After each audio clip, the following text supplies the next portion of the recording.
reborn in Modern Family as Iron Man. Hey! Look who's back for more adventures. We love having you here to continue this story that keeps us all awake. Important note, all of this is pure fiction, so don't try any techniques you hear here in real life. Your neighbor might call the cops.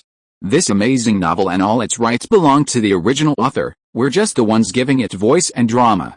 Are you enjoying the show? Prove it by subscribing to our YouTube channel and leaving that like that motivates us so much. And if you want to support us and get VIP access to exclusive content, our Ko-Fi is waiting for you. Chapter 26, Welcome to Nevermore.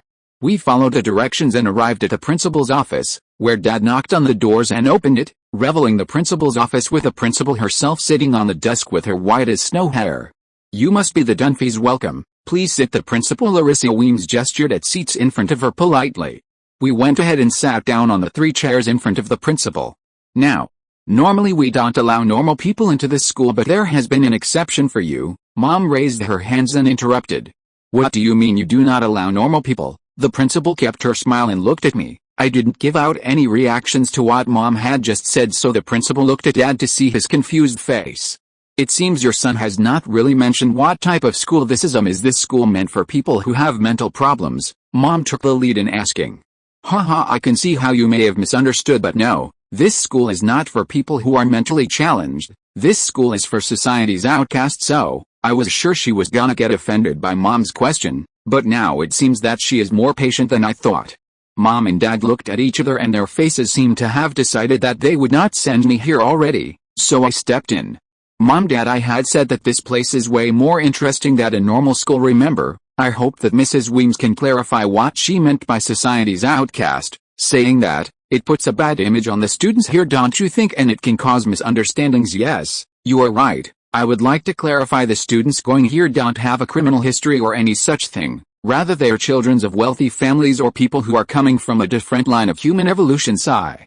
Buddy, do you really want to go here? Too? Yes, Dad. Claire, you must have already realized it, right? Normal school aren't gonna cut it for James anymore, and he himself said that this school is interesting to him, so there is no harm in letting him come here. Mom looked conflicted before she sighed. All right, the principal nodded. Then we welcome you, James, to the school. You will be assigned a single dorm room. You may go and pick out your uniform at the office and also collect your class schedule. Mr. and Mrs. Dunphy, please sign on these registration and transfer forms. Dad and Mom signed the school transfer and registration papers, and after they were done, I nodded and stood up to leave. Mom and Dad followed me as well.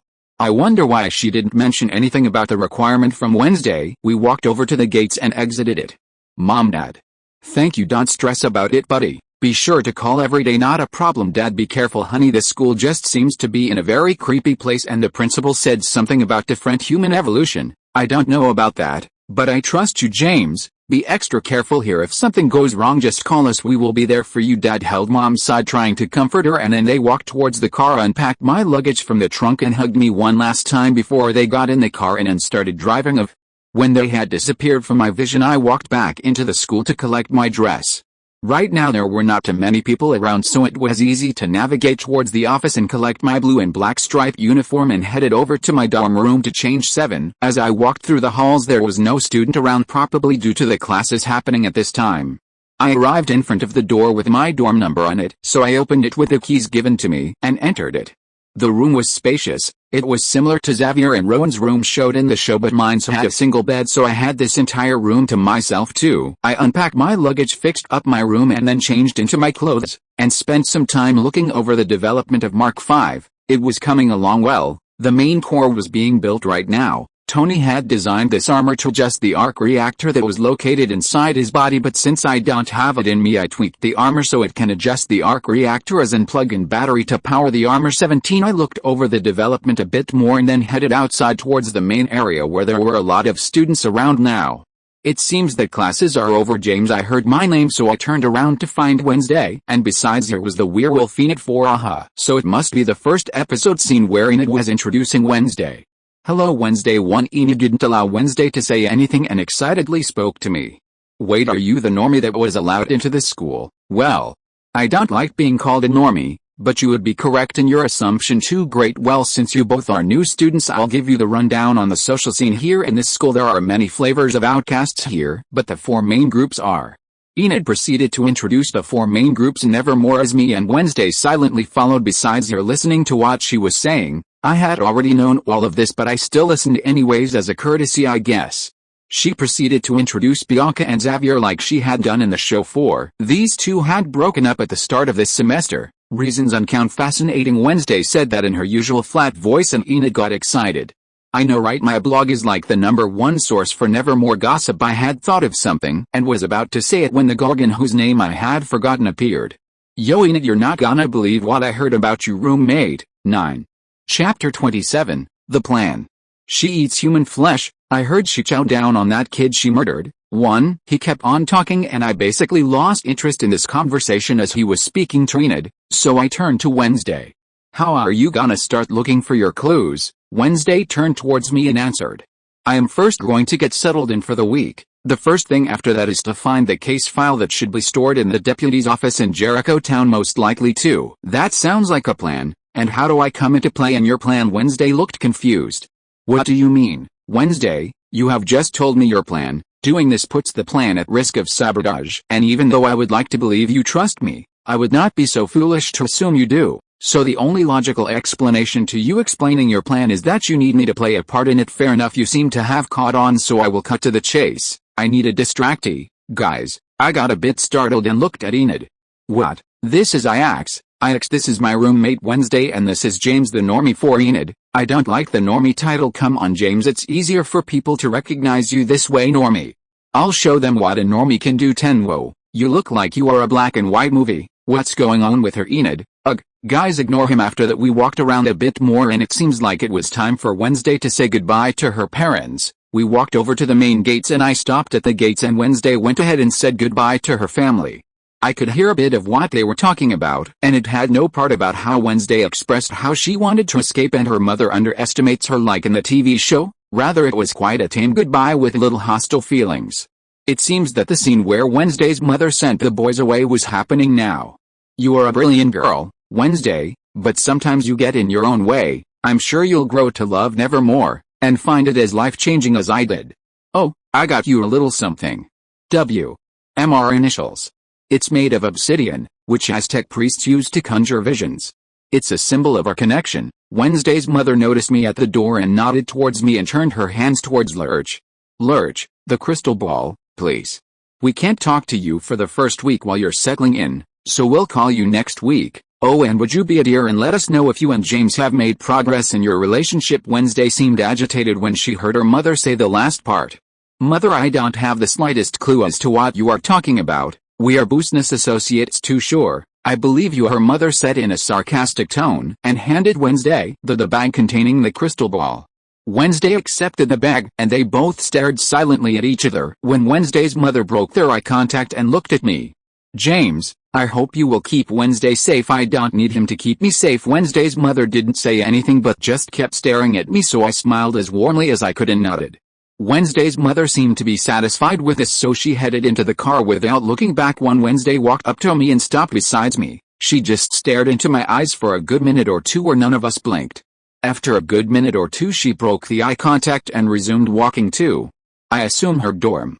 I remember that in the show there were a scene where she had said a few things, but here in reality she had completely skipped over the part of her never falling in love, being a housewife, or having a family.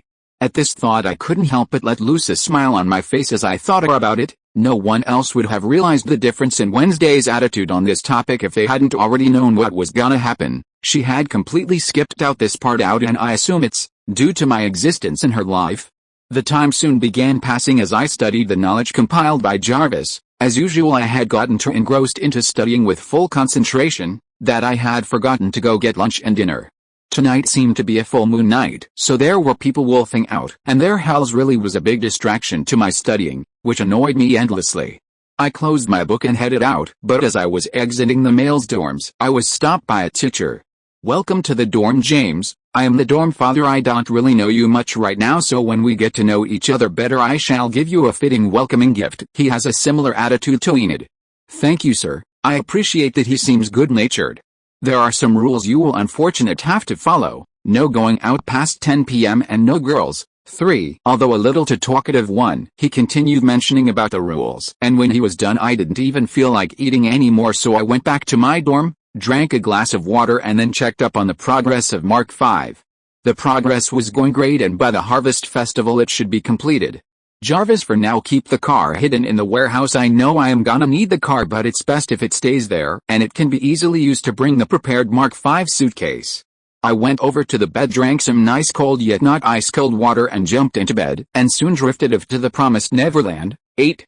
If you are listening to this novel on a channel other than Fanfic World, it means it was downloaded and re-uploaded without effort. We warmly invite you to visit our channel, Fanfic World. There you will find the original version of this story and many other novels of various genres. We look forward to seeing you dive into a world of incredible novels. Chapter 28, Fencing. I woke up the next day and headed towards the fencing room. I changed into the fencing gear of my size and headed in. There were straight mats where people were fencing. Bianca was also fencing at this time with someone. I didn't know how to fence, so I just observed the people fencing for a bit before I had an understanding of fencing. Bianca had defeated this girl she was fencing and unmasked her mask too. Anyone else want to try? Rowan was also there at this time, and he didn't have a fencing partner, and he was waiting just like me. When he heard Bianca, he looked around and saw the only other person who was not fencing me. Bianca also looked at me. So you must be the normie they let into school. When I heard that I didn't answer, and just stood up with a smile. Why don't I challenge you? Oh, then you better be good. I want to see how many points will I get if I change the part where Wednesday fences and losses, and also defeat her. I put on my mask and took up the sword. In guard, we got into the stance, and when we heard the coaches shout, Bianca lunged her sword saber at my chest, and I quickly parried it to the left and went for her right shoulder. I was about to strike her right shoulder, but I noticed how she moved her saber to defend my strike. Our sabers collided and we moved back too. There was a second of silence before I took the lead in attacking. I lunged my saber towards her head in a downward swipe. She saw it and moved away to avoid it and intercepted the attack with her saber. I noticed the slight movement in her hands, and immediately knew what she was gonna do, so I moved my saber from its position towards her chest. She seemed to have noticed this and changed the movement of her sword to slash at my neck. I reacted quickly and moved back, missing the slash by a second. I reacted too quickly. She still had the time to change her move. I will accept. You are very good. I didn't respond as I noticed Wednesday, who entered the room. Bianca seemed to get annoyed at my lack of response to her, so she slashed at my face. I dodged it, and when I saw the seconds before her movement was completed, I realized that attacking now would be the best time, as it's near impossible for her to change the attack's direction as the momentum has already been built. I took advantage of this and used my full strength to lung it at her stomach, and it hit. She did not move for a second, and I removed my helmet and looked at her with a smile. Well played, although I wonder how you just lost to Normie. You know 5. She removed her helmet and looked to be angry. She gave the professor her helmet. I'm done for today. She kept her anger restrained as she walked away. She walked past Enid, who was looking kind of shocked. As a matter of fact, all of the other people who were fencing had stopped what they were doing when I had entered and were watching me. Oh, I get why she was so embarrassed now. Everyone was watching. Enid walked up to me and held my hands. That was awesome. You actually defeated her. No one has been able to defeat her. 6. Well, that's cool. Maybe you can post this on your blog. I had also seen her blog yesterday on a box computer each room has. It was a school blog site, and on she had her own page where she posted things. Oh well, this is such big news. Hi Wednesday. Hello James, can I challenge you to a match? I think I'm about done. Although I don't think Enid would mind being your partner, or even that guy, I said as I pointed to Rowan, and then headed back and just sat down.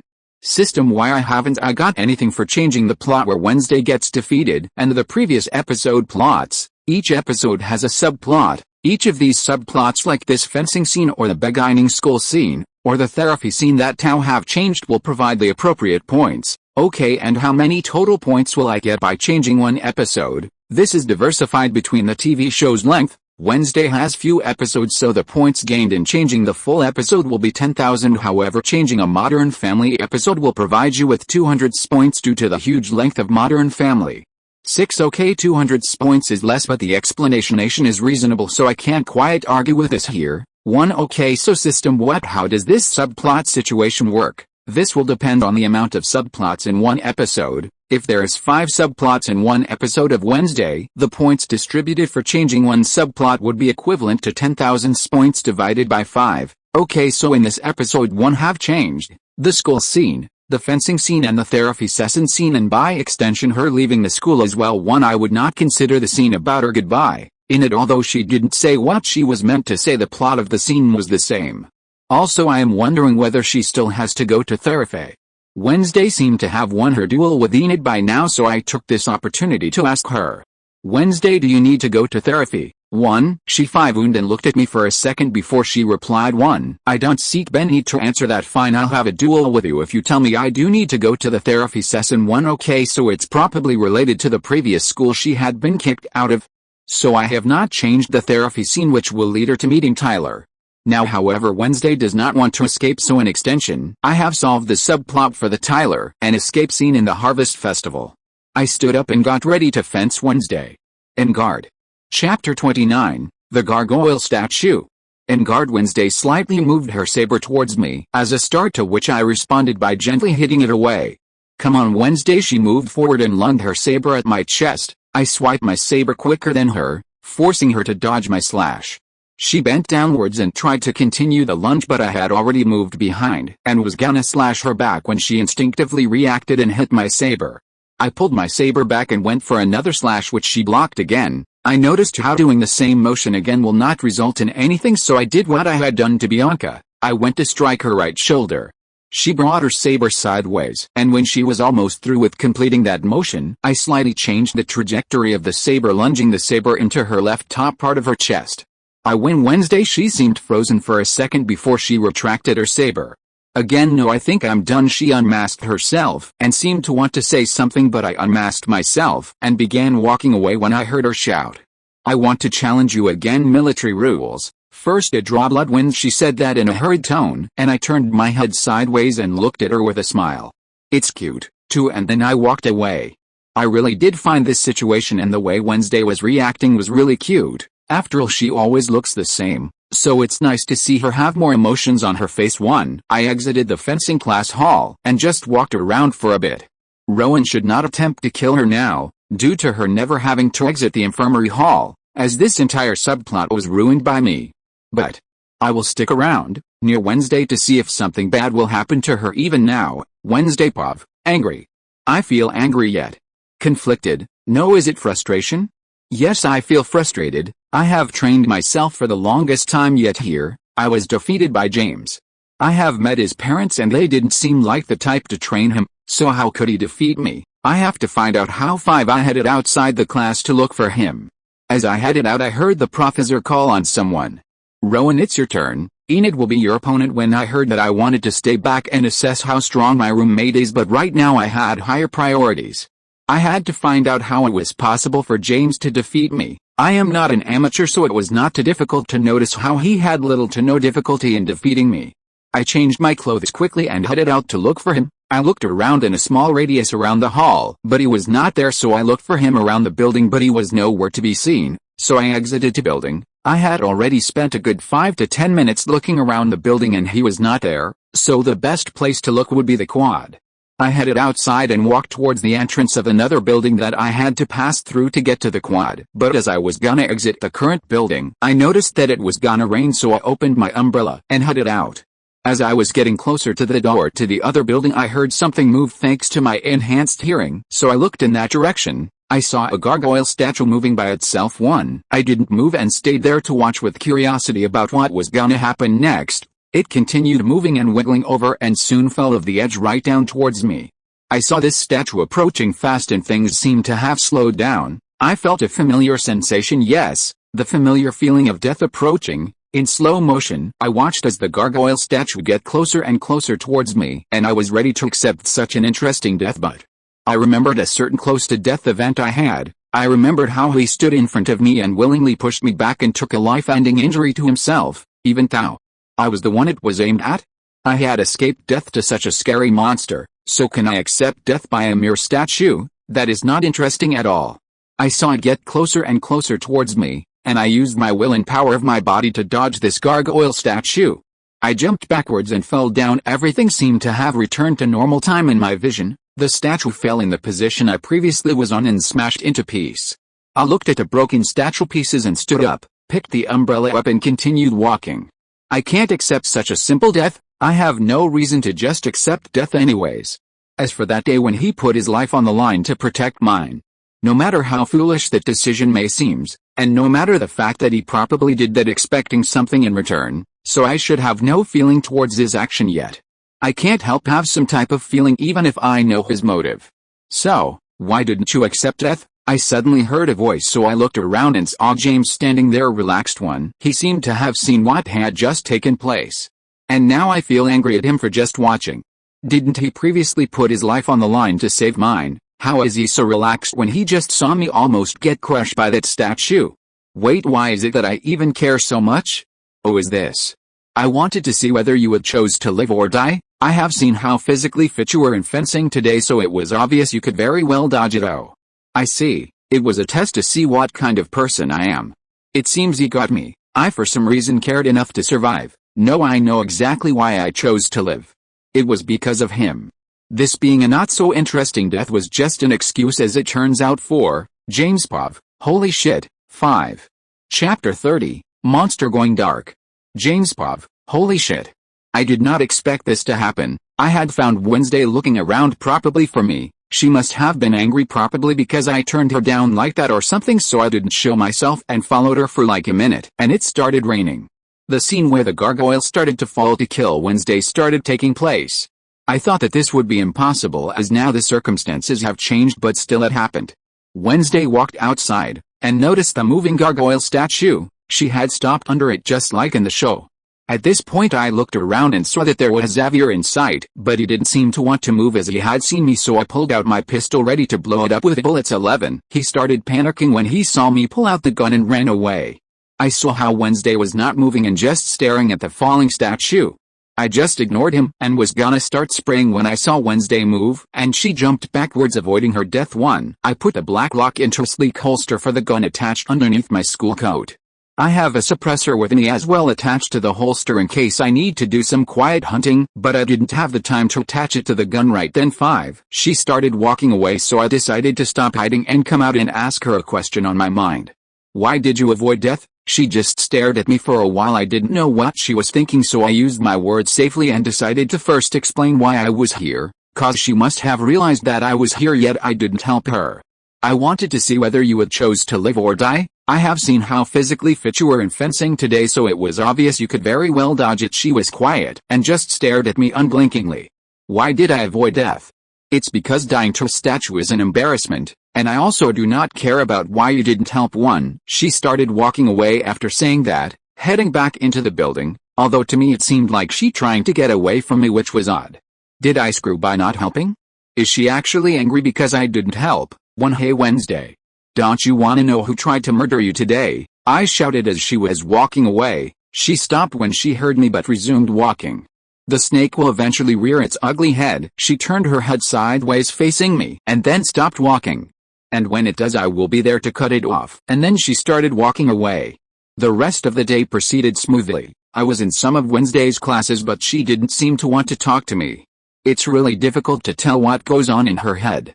The classes were super interesting though. I learned a whole lot of new plants with special effects that I can use. There was the mapping class, which I didn't find as useful, but I still learned new thing from it and various other classes.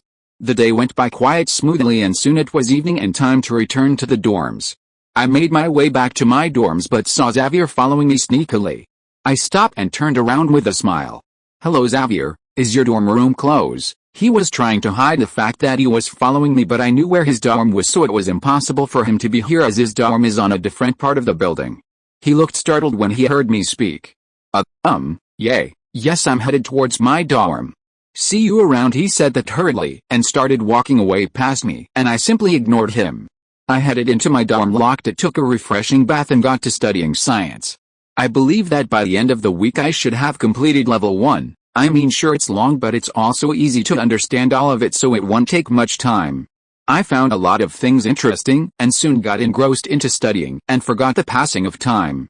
After I had finished reading, I closed the tab and looked at the laptop on my lap. To Jarvis, what is the update on that monster? Sir, the monster has been eating humans throughout the time since the spoilers attacked. Its strength and body mass seem to be growing as it eats more humans. It has also attempted to eat animals, but it seemed to have little to no effect on it.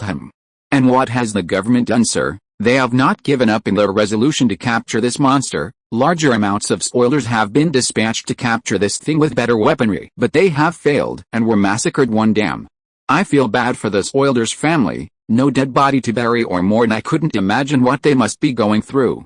Sigh, even though this is not my responsibility and I do not consider myself accountable for these lives that were lost. I'm still a human who feels. 5 JARVIS send 100 grand to all of the spoilers families who have lost their life. Just use the criminals' accounts around the world. 8 Yes sir, it is done. I closed my laptop and just tried to get some shut-eye, thinking about Mom, Dad, Hayley, Alex, Luke, Grandpa Jay, Uncle Cameron and Mitchell. If something similar had happened to me back then, if I didn't have the recovery pod, I can only imagine what these people I consider close family would go through. As I thought about the past, I felt a numb pain coming from the scar. I just put my hand on the scar and made a promise to myself.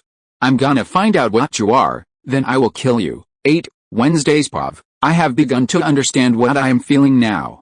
It's been an entire day and I have been keeping myself away from James as a test to see how whether it was just feelings at a moment of danger or something real. Chapter 31, Therapy.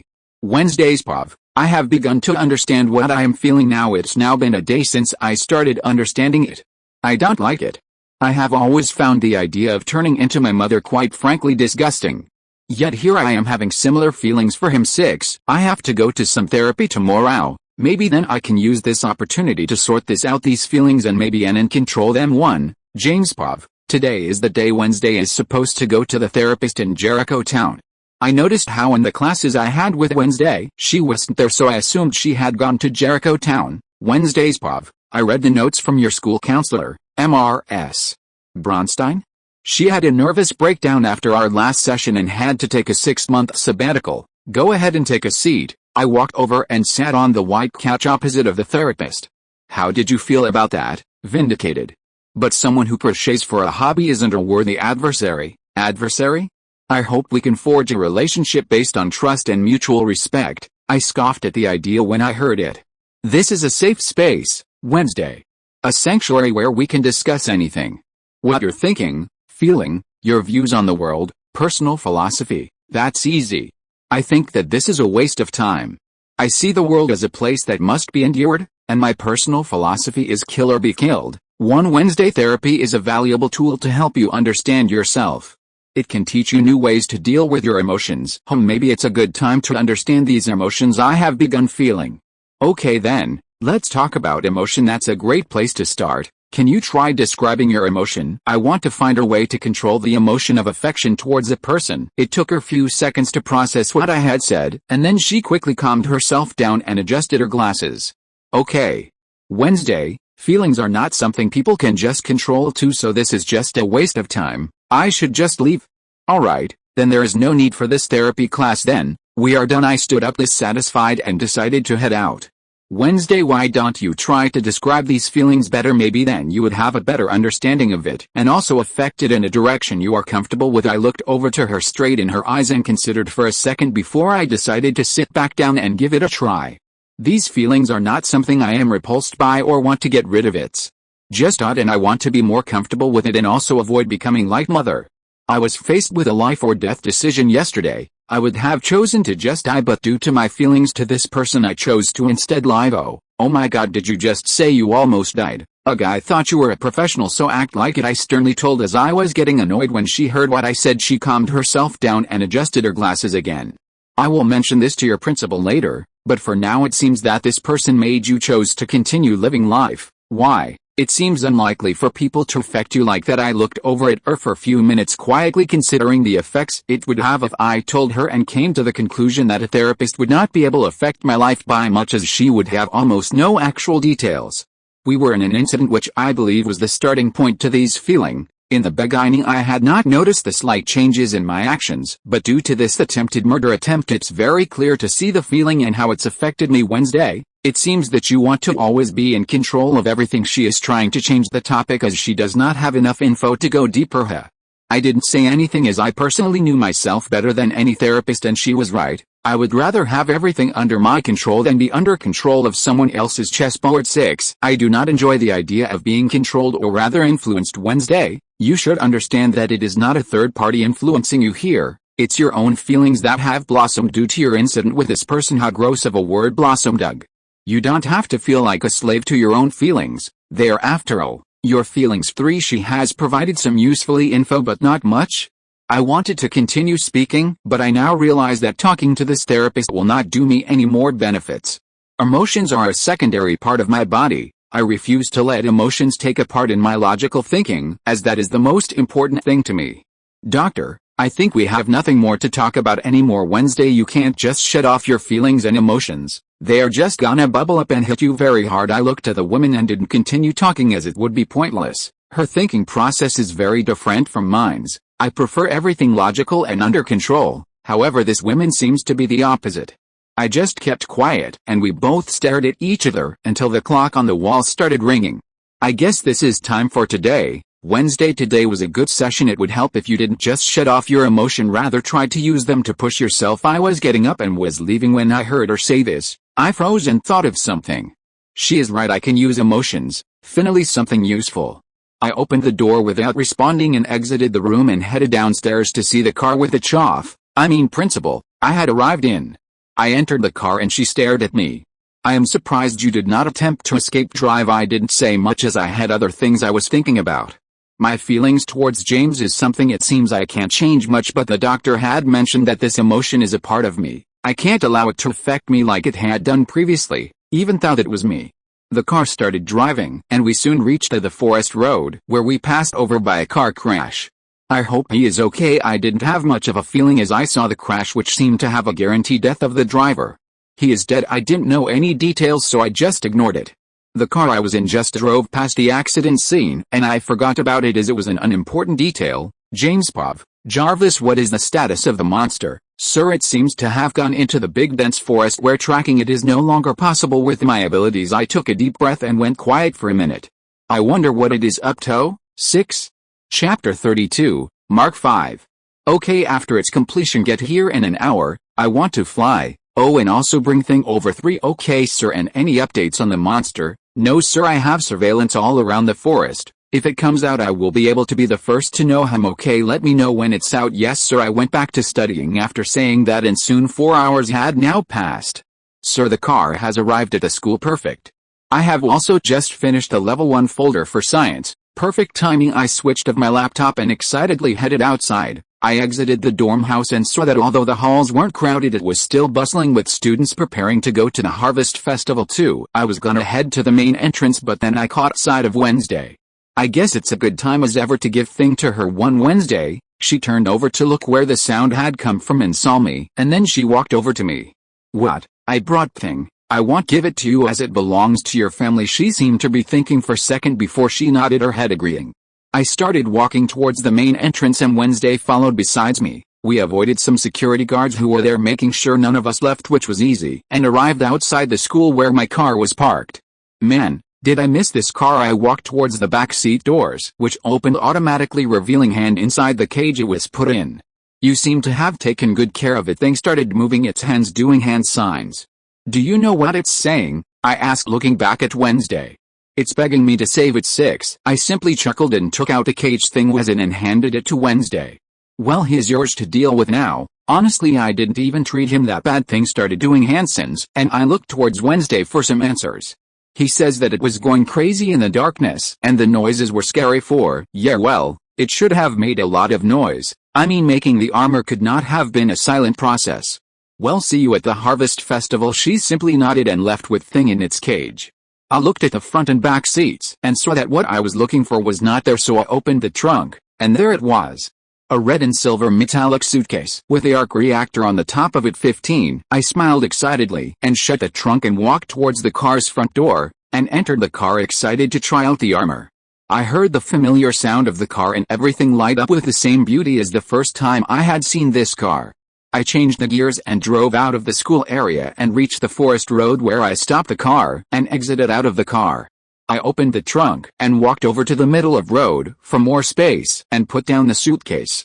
Phew, I am ready. 1. I inserted my leg in the space for it, unlocking 2 hand handles which I held and pulled up to my chest. I stretched out my hands and saw the armor expand all over my body. 1. I saw the armor covering my entire body.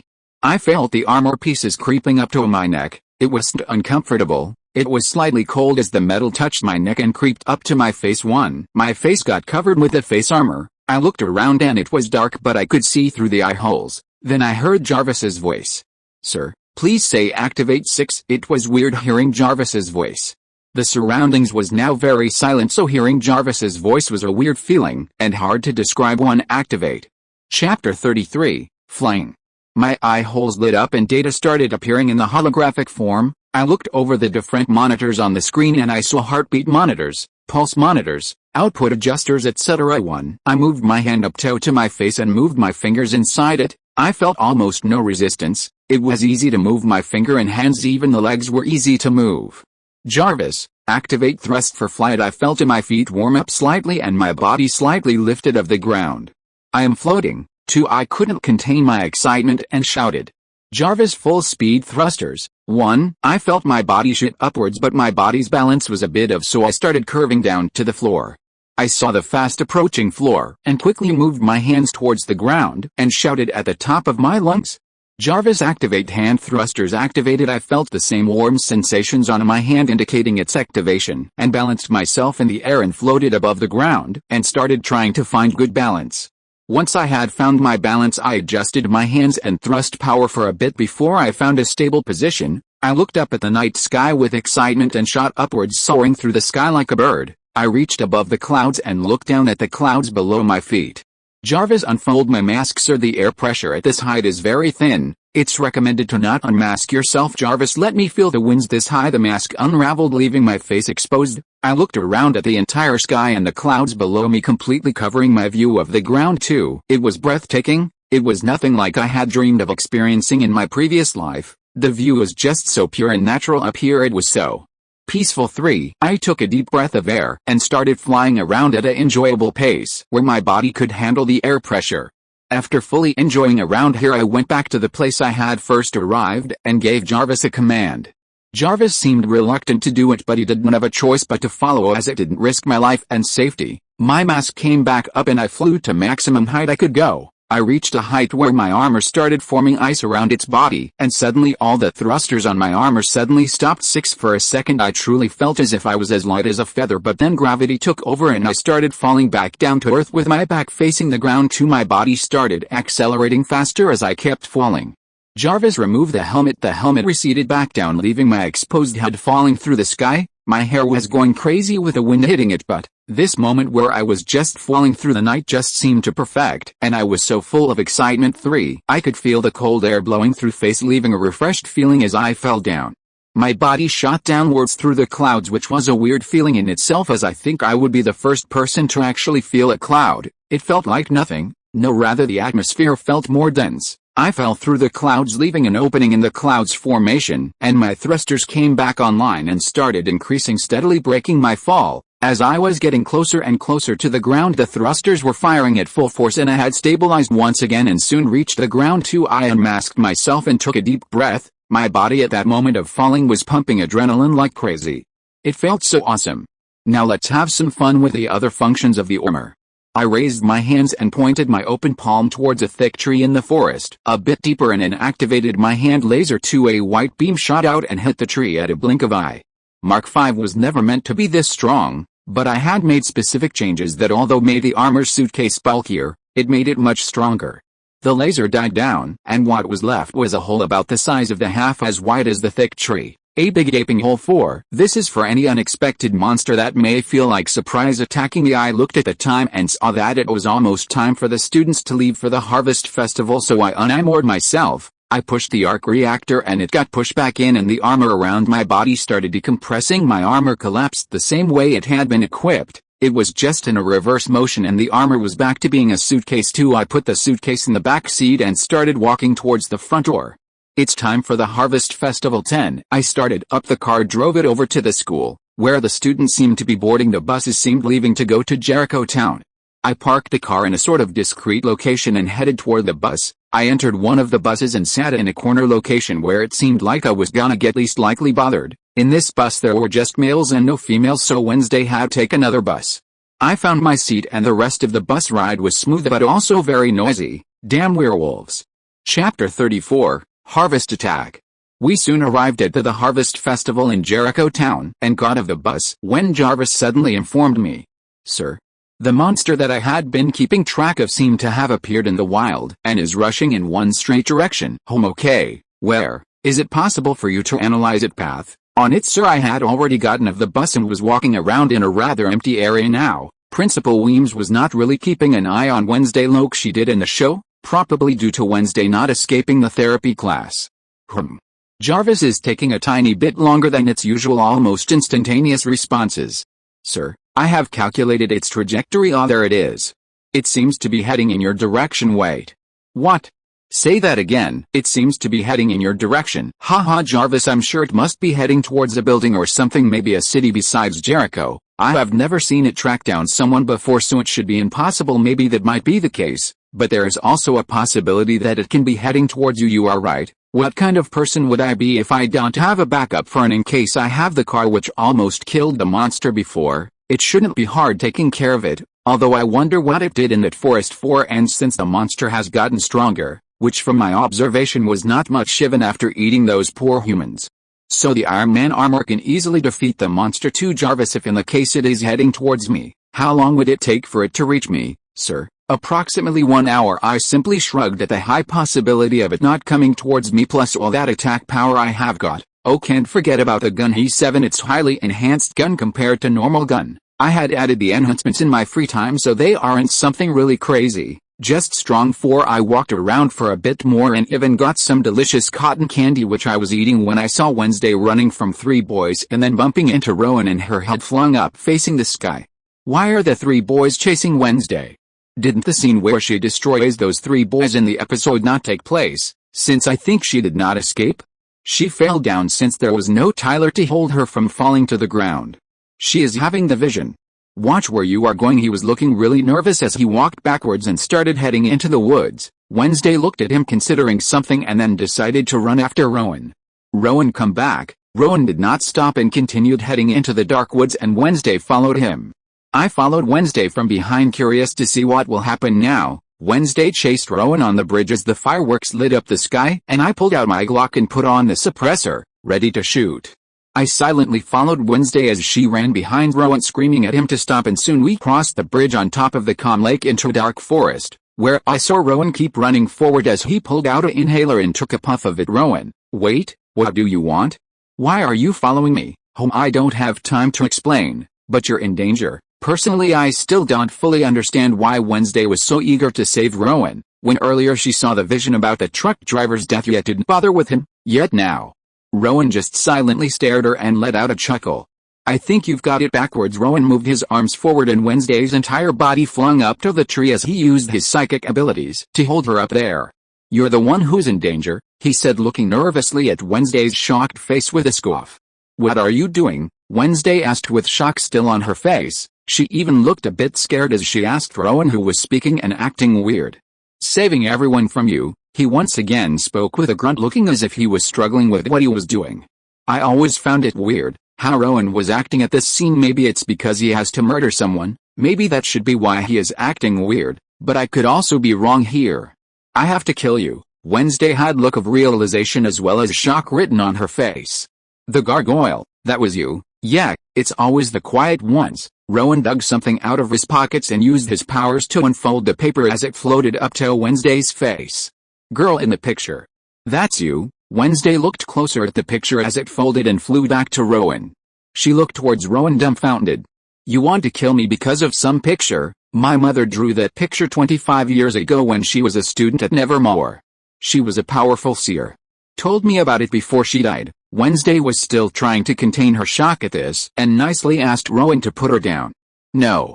My mother said it was my destiny to stop this girl if she ever came to Nevermore, because she will destroy the school and everyone in it. Rowan seemed to get more agitated and increased the surge of power and started choking Wednesday.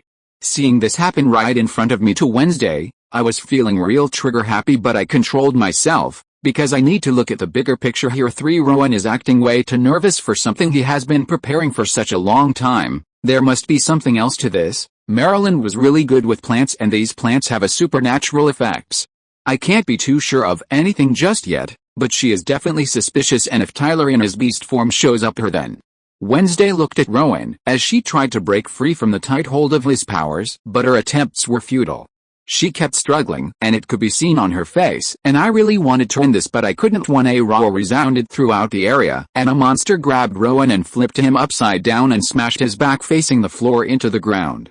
Rowan started shouting in pain, and the monster growled over his face, and Rowan's screams intensified as the monster started slicing Rowan up. I saw that Wednesday had fallen down from the tree and just stared at Rowan getting murdered by the hide, horrified by it too. The hide killed Rowan and turned its head towards Wednesday and growled at Wednesday. The common theory here was that Tyler liked Wednesday, so he didn't kill her, but in this version they never met, so if Hyde attacks Wednesday, then I will have no choice but to stop Tyler. 3.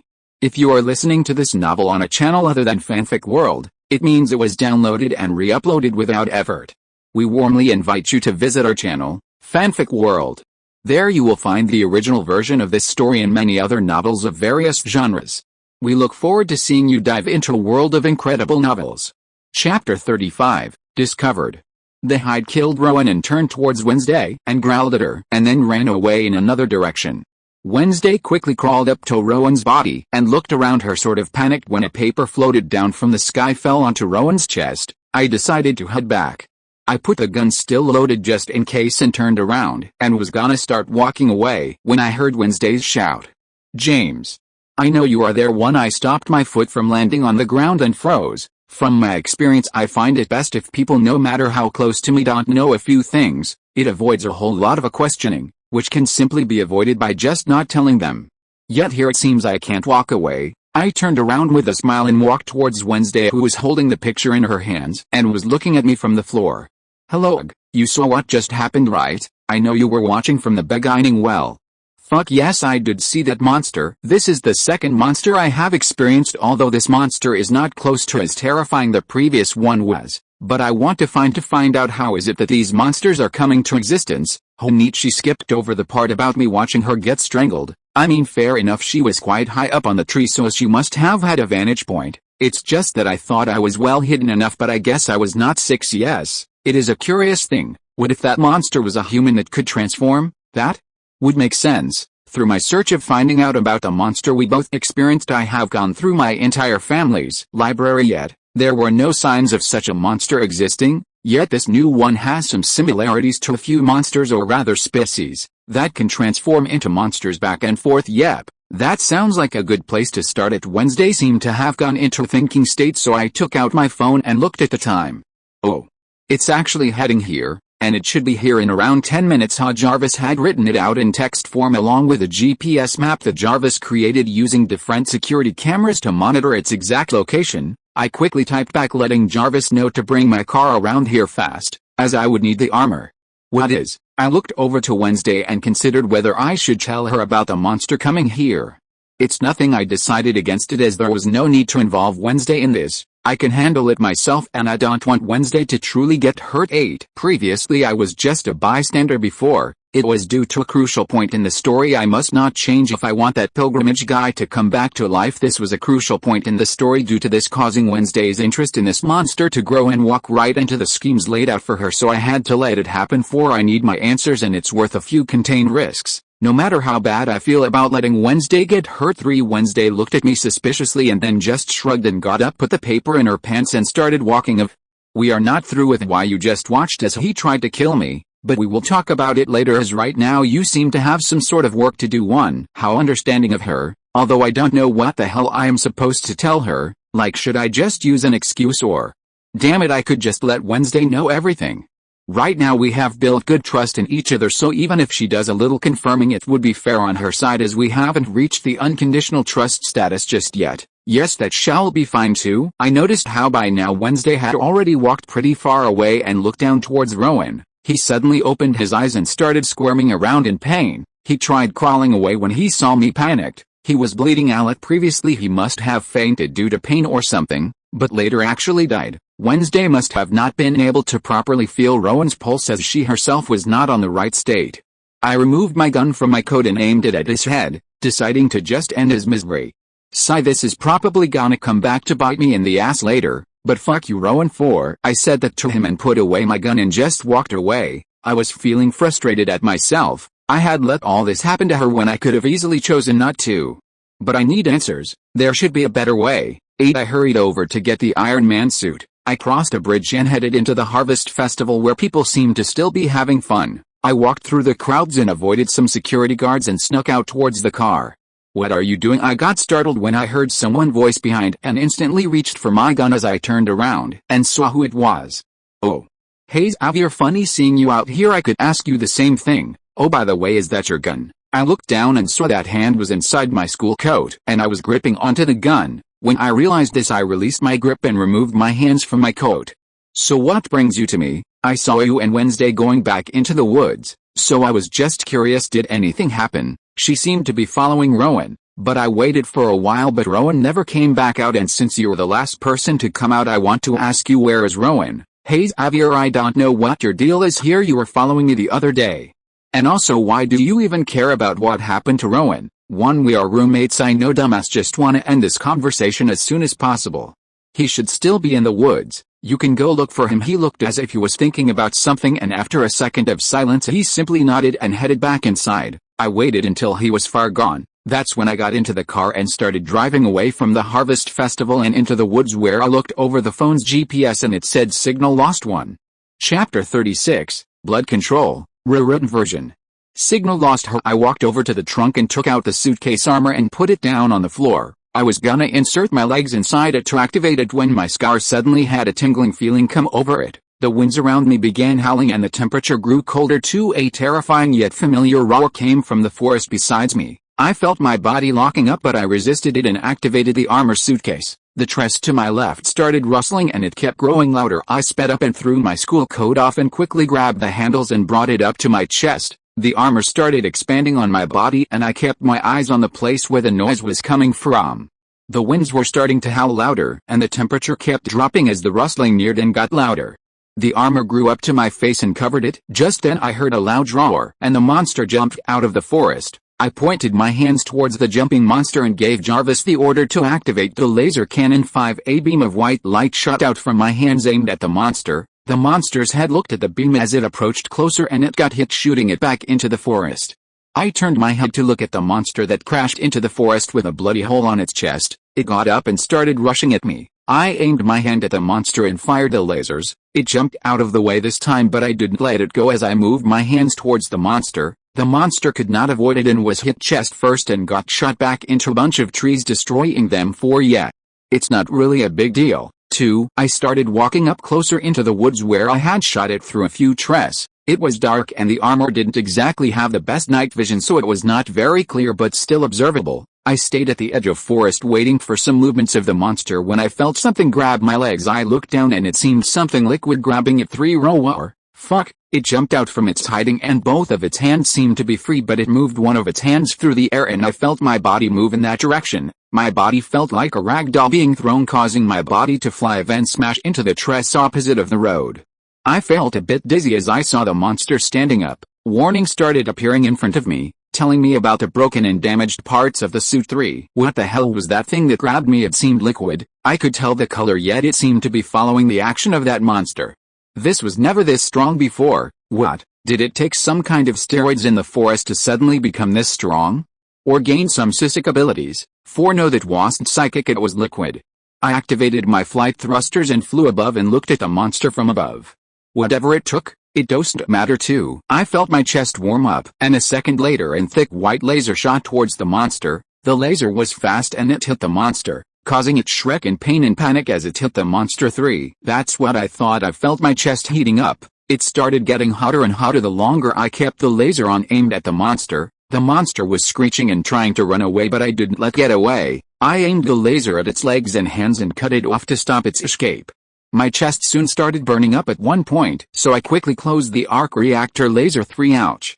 That hurts like a bitch. Sir, this is due to Overheating. I ignored it for now as I would have to take care of this in the new armors as this armor doesn't seem to handle heating well. I looked at the monster and its hands and legs were cut off. It was still alive and screeching in pain. I floated down and started walking towards it. This was the perfect chance to touch it, so I headed close to its body and bent down to analyze it. I was getting close to touching it and finally getting some answers about this monster when smoke started arising from its body. I stepped back due to surprise and smoke was growing. Although it wasn't much, I stepped back mainly due to the surprise if this one the monster started letting out a horrendously loud screeching and roars, and the body parts that were scattered not far around started moving. No, it's blood. Yes, it was blood that was moving this monster's body parts. Its hands and legs shot towards the smoke, and through the smoke and through the angry roars, I saw a dark fist heading straight towards me through the smoke. I clenched my fist and threw my own fist to counter this attack as I was still close to it, and I didn't have the time to fly away, activate my hand cannon, or dodge it as the distance was really close and the fist was quickly approaching my body. When both our fists met, causing the winds and smoke around our fists to go crazy, I felt a lot of force being pushed towards my fists and damage warning signs started appearing in front of me. Its strength was surprisingly more than mine. I felt myself being pushed back and my fist flung out, causing my entire body to fly back. The monster stood up once again and roared at me and started dashing towards me. I had landed on the concrete road when I saw the monster rush at me. I used my other hands to activate my chest repulsor as the hand armor I used to punch was severely damaged. Jarvis. Use the car. Affirmative. The monster got really close to me with its sharp nails pointing straight at my head. Jarvis, use max power as I puffed up my chest facing towards the monster and released a laser from my chest, causing it to get pushed back high into the sky, being pushed back further into the sky with a laser one. When it was in the air and the chest laser stopped due to overheating and rockets flew into the monster causing big explosions. The shockwaves were not that strong near me, but it still caused me get flung into the woods, causing some pain in my body. The explosions died down, and the monster fell out of the air looking really damaged. Blood was flowing out everywhere, and it seemed to be in immense pain. I didn't want it to escape, so I stood back bearing the pain and started blasting it with my chest repulsor 1. I knew I couldn't keep up the use of it for long, so I aimed directly at its head and kept blasting it until the heat got too much for me and Jarvis issued warning signs to turn the laser off. I switched out of and rushed towards the monster, ready to get some answers from the system. When I got close to it, I saw that it was still alive. How the fuck is it still alive? 3. Chapter 37, AF King Immortal. I got close to the monster, and just to make sure nothing unexpected happened like last time, I started blasting its head in. Previously I had asked the system, do you know anything about this monster, since this world is meant to contain supernatural things from the movies and TV shows, but according to my memory I had never seen such a monster pop up in any show or movie. Although it looks similar to a Wendigo, it's clearly different as it does not have the same powers as a Wendigo one, and the system told me how it has no clue basically, and I had to analyze the monster using a system feature to understand more about the monster, and since it's a variation of a Wendigo it costed me half of what analysis usually costs, 500 points. After blasting its head a few more times, cause, when can you ever be too sure with such a thing, and then approached it slowly and touched its mangled head, it was not dead yet somehow. Smoke was still coming out of its body and blood was going back into its body, but it was at a slow pace, probably due to its destruction of the head. 1. I carefully reached out and towards the body with my exposed finger through the destroyed armor and touched the monster. Its body felt cold and the red lines running through its body was glowing ever so slightly, which I had failed to notice before. It must have been using these lines to control the blood of its body, huh? System, analyze the monster. Affirmative. 500 points. Do you agree? Yes, I agree. Analyzing. Analysis complete. This monster is a unique monster. It was created due to a clash of the different supernatural energies belonging to different TV shows and movies. This clash caused the human who had the prerequisites to mutate into a Wendigo, but this was a special case as this didn't happen due to the world of Witcher here, but rather a coincidence.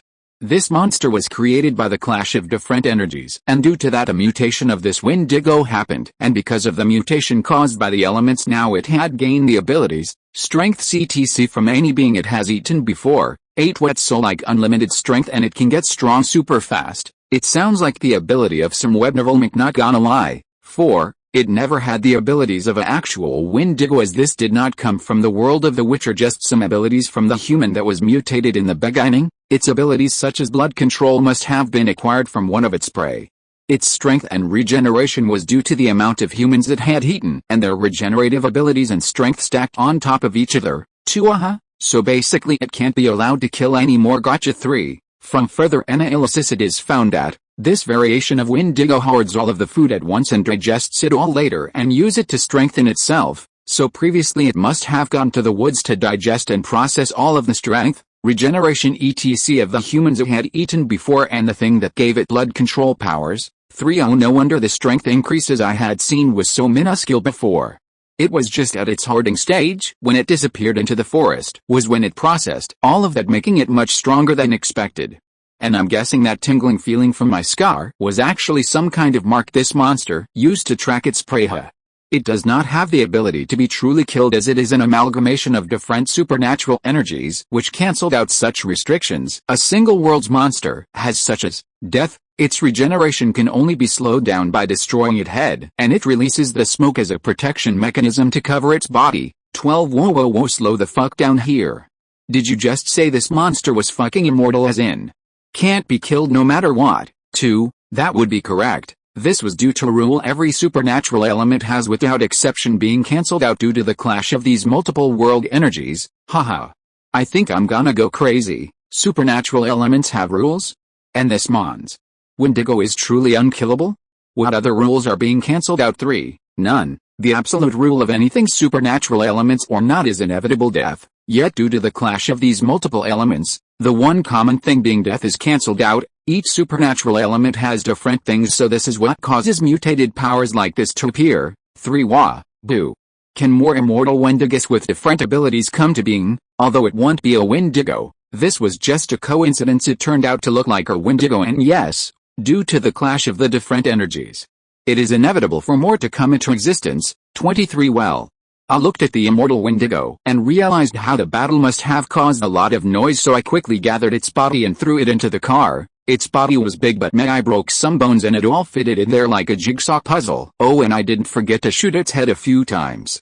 Right now it's best to get out of here. I will have to figure out later about this supernatural elements clashing together and the inevitability of immortal monsters coming into existence later, but first it's best to get out of here. I sat in the car with a broken Wendigo staining my back seats with blood and drove off quickly as I had just heard police sirens coming in. Also, I did not forget to pick up my school jacket. 1. I drove far away and soon stopped at a beach. Throughout the drive I kept shooting the immortal Wendigo in the head to make sure it's near impossible for it to regenerate. 3. I got out of the car and took a deep fresh breath of air. I looked at my armor and saw how banged up and broken it was.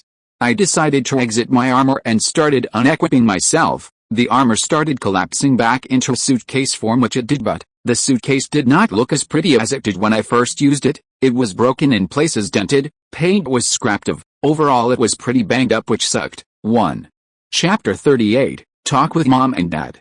I put the suitcase back in the trunk and got back in my car and started driving to my warehouse, where I soon arrived and drove inside with the car and parked it. After reaching inside, I got out of it and bought some strong metal from the system, which costed around 5 points, so it was strong, and gave Jarvis the orders to create a cage strong enough to hold the immortal Wendigo. I shot the immortal Wendigo's head a few more times as it was beginning to start regenerating faster. It let out painful shrieks, but I didn't really care. Rather, I felt a burden of sorts had been lifted from my heart, and I felt much lighter. I walked back to the back seat and could only sigh as I saw the complete mess of a backseat. I shut the door and opened the trunk to take out the Iron Man armor, which was pretty much unusable as it was pretty damaged, so it would require repair. I was gonna start looking into the places I could quickly fix the armor from when I heard my phone ring from the car. I stopped what I was gonna do and headed towards the car's front seat where I had left the phone. I opened the door and was hit by a loud squealing of pain and angry roars causing my ears to hurt. Previously this monster had the ability to cause fear to spread with its roars, but I have overcame that fear after defeating it, as I am not scared of it anymore. But it was still so loud and my ears began hurting, so I quickly grabbed the phone and shut the door. I could still hear its screeching and roars, but at least it wasn't hurting my ears anymore. I looked down at the phone and saw that it was Dad who was video calling me. I picked up the call and Mom and Dad appeared on the screen. "Hey guys," I smiled and started the conversation, and Mom took the lead in replying. "Hey honey, how have you been? Are you liking the new school? Settling in properly?" "Yes Mom, the school is bringing me some really new and interesting knowledge. Also, why haven't you guys called this entire week?" Mom and Dad looked towards each other and a few seconds later turned to face the camera and started speaking. "Well James, you know how your mother is with technology, right? Haha. I quickly silenced myself as Mom was giving my dad the stare, and I do not want no part of it. Dad also noticed Mom's looking at him and chuckled nervously. Well, she is not that bad. Mom seemed to have intensified her stare and Dad got even more nervous and stopped speaking. Mom sighed and decided to speak. Well, honey, I tried calling you but this damn thing just wouldn't work, so I may have told your dad for a few days that I had talked to you, and when he wanted to speak to you I covered it by saying that you were tired. When he found out about it a day ago he was mad, but we also realized that you also hadn't called us, so we thought that maybe you were getting used to your new environment or were busy, so we didn't want to disturb you. I had gotten so busy with all of this new stuff and studying that I had forgotten to contact my own family. Mom. Dad, I'm sorry I had gotten so caught with all of this that I forgot to contact you, but just know that I promise that from now on I will call you guys every night. It was completely my fault too. Mom and Dad seemed relieved when they heard me say that ever so slightly, but I noticed it. Hey Mom and Dad, what's going on with Alex and Luke? I haven't talked to them for a while. Ugh. Alex has been stuck to that computer, and she sometimes acts as if she is losing her mind, and just starts freaking out ever so often. We have decided to take her to therapy as we are worried about her mental health right now. As for Luke, well, 1 year. Well, just then I heard Luke's shout coming from the backyard. Dad, let's play with the BB guns. Dad turned around quickly and shouted back. I'll be there in a few minutes. He turned back around chuckling, which stopped completely when he saw Mom. Phil, I have clearly told you to not use the BB gun at night. Last time Hayley was shot because you guys were playing at night. Oh, Dad quickly turned towards the phone. James, I love and I will call you tomorrow. He said that and cut the call. Phew, at least I won't be somehow dragged into their mess now. I smiled satisfied and opened the messages app where besides Alex's name was 99 plus messages. Damn, the last time I opened this was 2 days ago and was caught in the crossfire of her freaking out. She was going ballistics at me due to her finally understanding the codes and realizing that they are basically the cheat codes in the modern world. My conversations with Hayley on the other hand was much more relaxed. She seems to have become more famous than she already was, and that's about it. I also remembered how I had told Uncle Cameron and Mitchell regarding making them the phones, which I should get to work. I bought the phones and the materials needed to improve them, which costed each phone 2 points. I also decided to make phones for Grandpa Jay and Gloria, Man, and even Wednesday, as it would be easy to contact her for. I started working on the phones, and would occasionally shoot the immortal Wendigo in the head a few times to slow down its regeneration. 20 minutes later I was done with all the phones, and the Jarvis was still not done with the cage, as it was making it to be impossible for the current Wendigo to escape, plus a head-smashing mechanism that will destroy the Wendigo's head whenever it starts regenerating fast. Oh, and it's soundproofed as the shrieks of this monster is so fucking loud. 3. I decided to start building another arm for Jarvis to speed up the production. I walked over to the holographic table and all the information started floating in front of me. I started entering the data and mechanical information on the design of the arm and other things such as the Mark 6 armor design plus extra functions that is more suited towards me, and then purchased the materials enough to build 3 different arms, and 1 Mark 6 armor plus the extra materials required according to my calculations. As for the new arc reactor, well, I am gonna build it now. The material in total cost 100 points, so I was not planning wasting points on a pre-built arc reactor, when I can make my own arc reactor for 90% cheaper. 6. Chapter 39, Arc Reactor. I spent 3 whole hours creating the new arc reactor from scratch and then spent another hour improving my gun. Jarvis had already finished making the cage and the monster was locked inside, getting its head crushed every few minutes. Jarvis had also ended up building an extra arm within 3 hours. 1. It built it so fast mainly due to it being a machine with absolute precision and speed, while I am still a human who experiences fatigue, mistakes, etc. Jarvis, disassemble the Mark 5 armor, and use the old arc reactor to power this whole warehouse. 4. I told to Jarvis, as right now the only thing in my sights was a beautifully glowing triangular arc reactor. 1. I smiled happily, feeling accomplished at creating this and also looking forward to using the new armor. Thanks to this new arc reactor, I will have the stronger laser repulsor, more power, more attack damage. 9. I slid my hands through my slightly long blonde hair, feeling a sense of accomplishment. I turned to look at the cage where the immortal Wendigo was getting its head smashed and screeching in pain with a smile. 1. I will agree, I was overconfident. But tell me honestly, according to when I saw your slight strength increase, anyone with missiles on the ready and Iron Man armor would be overconfident.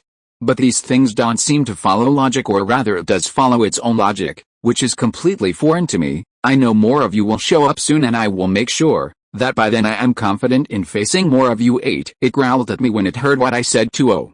How interesting, it seems that it can understand me. Must be due to humans it should have gotten an understanding from them too. Previously I was actually studying science at a casual pace as I felt that the Iron Man armor was enough and Jarvis was just overkill, so I was not actually have a sense of urgency, and I also don't have any real combat experience, or else I would have dodged that punch instead of instinctively clashing with it, causing the destruction of my armor. I got up from my table and grabbed the phone I had made for Wednesday and started heading toward the car, entered the driver's seat and immediately closed my nose. It was a horrible idea to leave the car shut off for so long with blood all over the back seat too. Previously I had used the back seat to have full body recovery, which didn't take long as my main injuries was absorbed by the armor, so I was relatively fine. After I had used that, I must just switched off the car and started working on the arc reactor and got too engrossed into its creation and forgot about the car. I rolled down the windows and started the car and drove toward the gates, which opened, and I drove off onto the road, while telling Jarvis to start the creation of Mark 6. 1. Ding. Episode 1 of Wednesday has ended. Great. Calculating subplot changes. 3 out of 4. Points awarded. 7,500 points. 1 brilliant. Just like that 7.5k points, huh? It's almost too easy. 1. I am guessing the subplots were the school in the beginning where she almost gets the attempted murder charges, fencing where her pride is damaged by Bianca, and therapy where she escapes but this time didn't and therefore leading to her never meeting Tyler. The 4th subplot must be the Harvest Festival where everything goes the same as it did in the TV show. That is correct. Well, that's great. I sped up and soon arrived at the school super late into the night. The Audi I drive is electric, so it makes very less sound when I want it to, so I snuck into the school grounds really quietly after exiting the car a bit distance away and quietly made my way through the school without being caught, and soon made it to my room, which I unlocked and entered, feeling physically and mentally exhausted. I didn't pay much attention to my room and just headed straight to the bath. After dropping my clothes on the ground, I heard the clanking noise the gun made, but there was no one here, so I didn't really care. I headed into the bathroom and had a super relaxing hot bath for 20 minutes. I got out feeling refreshed and sleepy, put on a towel on my lower body and exited the bathroom, letting out a relaxed sigh. Nice gun. I suddenly froze and body tensed up as I looked towards the direction of the voice. Wednesday. Damn it, when I am making the super oiler serum, I should add something like a spider sense type of thing. I'll figure it when I'm doing it, but great ideas here. Anyway, back to Wednesday 4. I looked at her and my body relaxed a bit as I knew she would not hurt me. And even if she tried to use that gun loaded and aimed at me, it would not work as I didn't spend an hour doing nothing on that gun after all. I added upgrade for situations like this. I used the holographic technology and made it so that to fire the gun, it would need to recognize me, and that can be done through fingerprint sensor on the common gun holding places 1. And as added security, I also added a camera so that Jarvis can confirm whether I am in danger with this gun and disable the shooting mechanism. I looked over at Wednesday feeling slightly relaxed. What is it, Wednesday? She looked at me with a slight smirk that I didn't fail to notice on her face. She is probably feeling full power in this situation, isn't she? You knew what that was from the start. I saw how you had your gun held while watching Rowan but never shot, even when he strangled me. Rather, you waited, and boom, that monster came around and killed Rowan, yet you still didn't fire the gun at the monster, rather kept it aimed at it, almost as if you knew that it would not attack me but was just being there to be a safety net of sorts for me. This entire thing seems to be a play masterfully done. I would have honestly fallen into it and started searching for the monster if you weren't there. 1. What makes you so confident that I would not let you get hurt or even killed? You made a decision to give up your life to protect mine back at that restaurant. Oh yeah, but that could have simply been instinct. That's impossible. I have seen how you logically perform tasks at a high-pressure situation, the fencing match with Bianca and me, and even just now when you saw me with a gun pointed at you even though you know it's loaded, your body relaxed, showing that you had the situation under control. Haha, fair enough, Wednesday. I did know exactly what was gonna happen, and I know exactly what will happen to you if I don't interfere. It is inevitable after all. 7. Chapter 40. Inevitable? Inevitable? 1. Believe it or not, that's impossible unless everything is being controlled by someone. 1. Wednesday, listen, I want you trust me, okay? I will never actually ever let you get hurt. I will tell you everything that's gonna happen to you from now on, but I need you to believe me too. She looked as if she was seriously considering what I had just said, and she let out a sigh. Fine, I will believe you. Let's hear the inevitable, why don't we? I nodded and begun by explaining to Wednesday about her situation, everything about her necklace, goody, about who the monster was and what it is. I explained the entire plot of the season to her 5. She didn't say anything the entire time and just listened and let me speak. And when I was done talking about how she killed the Joseph Crackstone, the prophecy came true, but the story was opposite. And it was Joseph Crackstone who wanted to destroy Nevermore, and Wednesday saved Nevermore. I explained everything in clear and precise details so she could understand her own thought process as she listened more, so it would logically make complete sense to her. "So, how do you know this?" she asked in a quiet voice, and I could only smile at her. "Wednesday, here comes the trust and belief part. Do you believe that I will not do anything to harm you, and can you trust me?" She went quiet for a while before she nodded her. "I believe through my entire experience with you, I have come to trust you even on such an utterly absurd topic. Well, everything was gonna play out exactly like this if I wasn't here. Now that I am here, it won't take place as long as I interfere." The reason I told her this was because I didn't need to analyze Joseph Crackstone, as I already know what the difference between the Modern Family world and the Wednesday's world have that causes Wednesday's world to have monsters, yet the Modern Family's world is completely normal, for it's due to the supernatural particles. Each TV show or movie has its own unique supernatural particles that coexist with each other in their world, but since in this world it has multiple different TV shows and movies, supernatural particles from different TV shows and movies that don't coexist with each other, it causes the clash of them, resulting in an immortal creature being created with special abilities. Am I right, System 9? That is precisely correct, but System, actually I'll ask you later. So should we kill the Laurel Gates and be done with it? And we could do that. But don't you think it would be so much more interesting seeing her reactions when a wrench was thrown into her little plans? I asked with a raised eyebrow and a smile, which caused Wednesday to giggle. Wait? She can giggle. 6. I didn't expect you to be so dark. You certainly don't look like it. I didn't hear her properly as I was still failing to process what I had just experienced. Even with all my IQ, I was failing here. Could you even blame me? 14. Throughout the show it was showed that Wednesday would never do such a thing yet.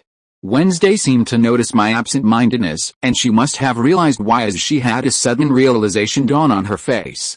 She quickly stood up embarrassed and excused herself out of my room. I barely had a reaction as I still could not process this shock. 3. She shut the door, snapping me out of my thoughts. I stood up, changed into my sleeping dress, and then fell on the bed, still trying to wrap my mind around what I had just experienced.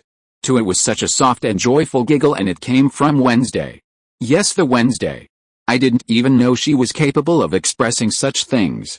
I always thought of Wednesday as a person whose personality was a constant, but it seems I was wrong, as Wednesday is also a girl. Due to her environment she became like this, but in the end she is a human, with emotions like these just hidden really deep down. 5. I just closed my eyes and stopped thinking further into it and rested my already super mentally and physically exhausted self.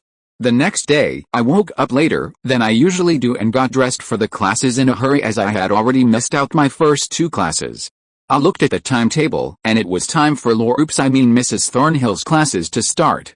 I arrived at the class and students were just getting seated, so I quickly took my seat beside Wednesday.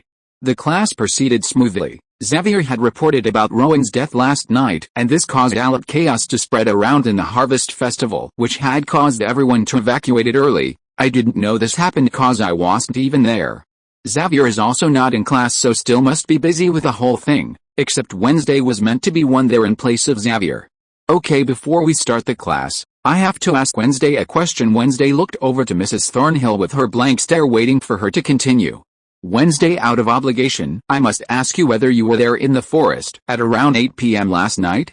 And did you see anything strange? Yes, I did enter the forest, but I saw nothing, and I was with James the entire time. Mrs. Thornhill was quiet, and hard to say what her reaction was after what Wednesday said. After all, she knew exactly what happened last night. She might have even orchestrated it. Her face soon returned to her normal smiling face as she began teaching the class. Alright students, so this is populism. Mrs. Thornhill brought our attention to the plant. It has incredibly strong hallucination juice, and it secretes this really potent hallucinogens to protect itself from animals that want to eat this plant too. She started going on and on about this type of plant, and I found it interesting. Even if we are meant to be enemies here, that does not mean I can't gain new knowledge. Class was passing by, and the entire time Wednesday was like her usual self, nothing like last night. The class soon ended and we packed our books and headed out. Wednesday seems to have been ignoring me purposely, and try as I might, I could not get her attention. Wednesday, come on, what's wrong? She stopped walking and turned around to look at me. I just need some time to process what happened yesterday. When I heard what Wednesday said, I could only sigh and give her time. After all, I can't force something. Wednesday by now had walks away, leaving me alone. As I was thinking, Xavier appeared in front of me. Chapter 41, Happy New Year's. I hope you all have an incredible 2023. Thank you all for reading and supporting my work in your own ways. I will work hard to provide you all with more quality chapters, and I appreciate it if you let me know if you find a plot hole or something wrong in the chapter. Once again, have an incredible year. Happy New Year. If you are listening to this novel on a channel other than Fanfic World, it means it was downloaded and re-uploaded without effort. We warmly invite you to visit our channel, Fanfic World. There you will find the original version of this story and many other novels of various genres. We look forward to seeing you dive into a world of incredible novels. Chapter 42, Rowan. What happened to Rowan? Xavier, what are you talking about? I know you know something. I ran back into the forest and I saw his dead body. I ran out to get some help, and when I came back with the sheriff there was nothing. Xavier, I don't know what you are talking about. We all saw Rowan today. He's alive. He seemed to have gotten angry and hit the wall besides me. I had separated from Wednesday to give her some time on her own, so I was here alone. Damn it, I saw it. I saw what happened to Rowan. There is no way a human could do it, especially a normie. I saw how agitated he was getting, so I let out a sigh. Xavier, listen, first of all, do not call me a normie ever again, and also when I last saw him he was alive. What? I didn't lie. It's true that technically I didn't see him die as I left by then. 7. I patted Xavier's shoulders and started walking away. It seems that I had also missed an email from Principal Weems telling everyone that Rowan was fine, but he was expelled. This was mainly due to the chaos caused last night by the cops running in the forest to look for Rowan's body. This time Principal Weems was not informed, but she was really close, so she must have acted fast and hid the body, and from there word spread amongst the student, leading to panic. 1. I started walking away and the rest of the classes soon passed, the uninteresting ones. I just focused on studying the science knowledge, and Wednesday, who was sat besides me, for some reason as I thought she wanted space, so I didn't talk to her and she didn't speak also, but she noticed the phone I was studying on. At the end of one such class, Wednesday came up to me and decided to finally speak. 1. What are you studying? Just science. 1. She went quiet and just nodded. Actually, Wednesday, I need your help. I want to improve my combat capabilities, or may only sharpen my combat instincts. Can you help me with that? She looked back at me and nodded. I was supposed to look for clubs right now, so this could not have come at a better time. 1. Great. We then headed to the club room of fencing. It was pretty empty right now as there was no teacher or students, as everyone had gone to do their own activities. Close 1 eye and just try to dodge. First we are gonna increase your dodging abilities, next we will work on sharpening your combat abilities. I nodded and did as Wednesday had asked me. No protection gear, no. Your body needs to feel the consequences of not dodging so it would work harder to dodge the next time and avoid pain. 3. I nodded and closed my eyes while she picked up the saber and walked in front of me, and without saying anything suddenly swung her sword from my blind spot that was created from my eye being closed. 1. I couldn't react in time and got hit, causing a cut to appear on my left arm. Again she swung the saber again, and this time not giving me time to voice out anything. I dodged it even without knowing exactly where it is going to strike. This was due to me reading her hand's angle, etc. However, I barely dodged it. We continued this for well over an hour, and by the end of it, I had a few shallow cuts all over my body. We are done. Well, the break is soon gonna be over, so we should head back to class now. It seems that it's carnivores class again. I will come later as I need to, get bandaged up. I headed towards the clinic, to which after I was done getting bandaged up, I headed towards classes, and I was late, so I expected my seat besides Wednesday to be taken up by Xavier, but it was actually taken up Enid, and the only other seat open was besides Bianca. I saw no other seats open, so I went ahead and sat besides Bianca quietly, and she herself did not speak and just ignored me. The classes started with Mrs. Thornhill, and just like the episode the class went well, except this time Xavier was not sitting with Wednesday. I'm pretty sure it doesn't matter. The classes soon passed and I headed out of the class. I was walking when I saw Bianca walk up beside me. I heard you are dating that weirdo. Sorry, what, Wednesday? I thought you guys were dating. No, we aren't dating yet. Do you have a club you want to join yet? Is joining a club necessary? Yes, then I'm thinking of the fencing club. Yay, that's good, but we do have a position open in my club. Oh yay, and what exactly do you do in your club? Well, we mainly sing, more in the direction of opera. alto soprano, that kind of stuff. Well, that sure sounds interesting, but I'm not that great at singing. Well, why don't stop over and try tomorrow? I felt someone come up behind me, so I turned around and looked and saw that it was Wednesday. He is not interested in your club, and who are you to decide that for him? Bianca, I'd love to stop by tomorrow. Okay, she smiled and left. You aren't actually gonna go? Well, Wednesday, who knows, I just might have a knack for that type of singing. Ugh, Wednesday groaned and walked away. Hey, it's fun teasing her like that. Haha, Wednesday, here, I made this for you. I took out the phone and handed it to her. She reached out, grabbed it and started observing it. I believe this is the device you used to show me my father's case file, right? And what you are studying on today, right? Yes, I made one for you. Why, you see, it will help us contact each other much better. We can talk through this phone or we can just text. Oh, and also you can use Jarvis if you have any questions about how this works. She looked down at the black iPhone in her hands and seemed to be analyzing it. Where is Jarvis? I don't see your car around now. Haha, yeah, right, you don't know. It's fine, Jarvis is in the phone loaded already. Don't worry about it. Jarvis is not limited to the car. Chapter 43, As Bad as Mom. I explained how Jarvis basically works and we talked a bit more after that, and then I headed back to my room where I chatted with Hayley and Luke for a bit while steering clear of Alex completely, and also talked to Mom and Dad over the phone for a while. Next I began to continue studying the level 2 of the knowledge pack Jarvis had compiled, and since this was shorter I will probably finish it much faster than level 1, it's only a matter of a few days. I spent the rest of the night studying when I got a text in the middle of it from Wednesday. I'm joining the Black Cats, huh? Jarvis. Did she have any problems with the phone? Sir, I believe she threw the phone towards the wall in anger of not understanding how to use it properly by herself multiple times. Even though I offered plenty of times to help, she refused. In this regard I would say she is quite similar to your mother regarding technology. Oh man. She did not spend the entire day doing what she did in the episode, as she knew it all already as far as I know. So she. Jarvis, how long did she attempt and fail to use the phone? 20 minutes after you gave her the phone she had arrived at her room and tried to use the phone and failed.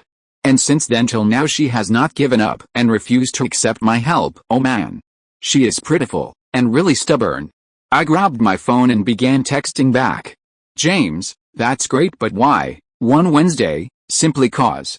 She is a loyal asset to have. AWW in the original I'm pretty sure she helped Enid because she felt bad for her, but here she is trying to cover it up as if I didn't already know. James, well that's good for Enid and her team, although I would not be participating in the game as I wasn't invited. Wednesday, okay. I'll see you there. James, I'll be there. With that our conversation stopped. Wednesday seems to be opening herself up more for me, which is a nice feeling. I went back to studying in a good mood and didn't sleep well because sleep is for the weak. 19 The next day, I got prepared by wearing the school clothes. I was feeling the tiredness as the day began, but it was ignorable. I headed towards the backyard of the school where the race was gonna happen, and I saw that people were gathering and the boats weren't already in place. Soon the participants walked out of their respective tents. First to walk out were the Bianca and her team. They walked out in a graceful manner and arrived at their boat. Next to walk out were the boys, who were all hyped up as they headed towards their boats. And then came out the Enid's team wearing a cat costume, with no Wednesday in sight.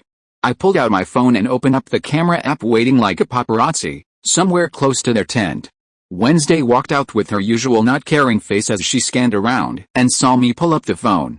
I quickly snapped a few pictures of her before she ignored Enid, who was trying to talk to Wednesday, and headed straight for me too. What are you doing? Oh hey Wednesday, I was just looking at my phone. Really? So she grabbed my phone out of my hands, which I could have avoided, but would that really be the best idea?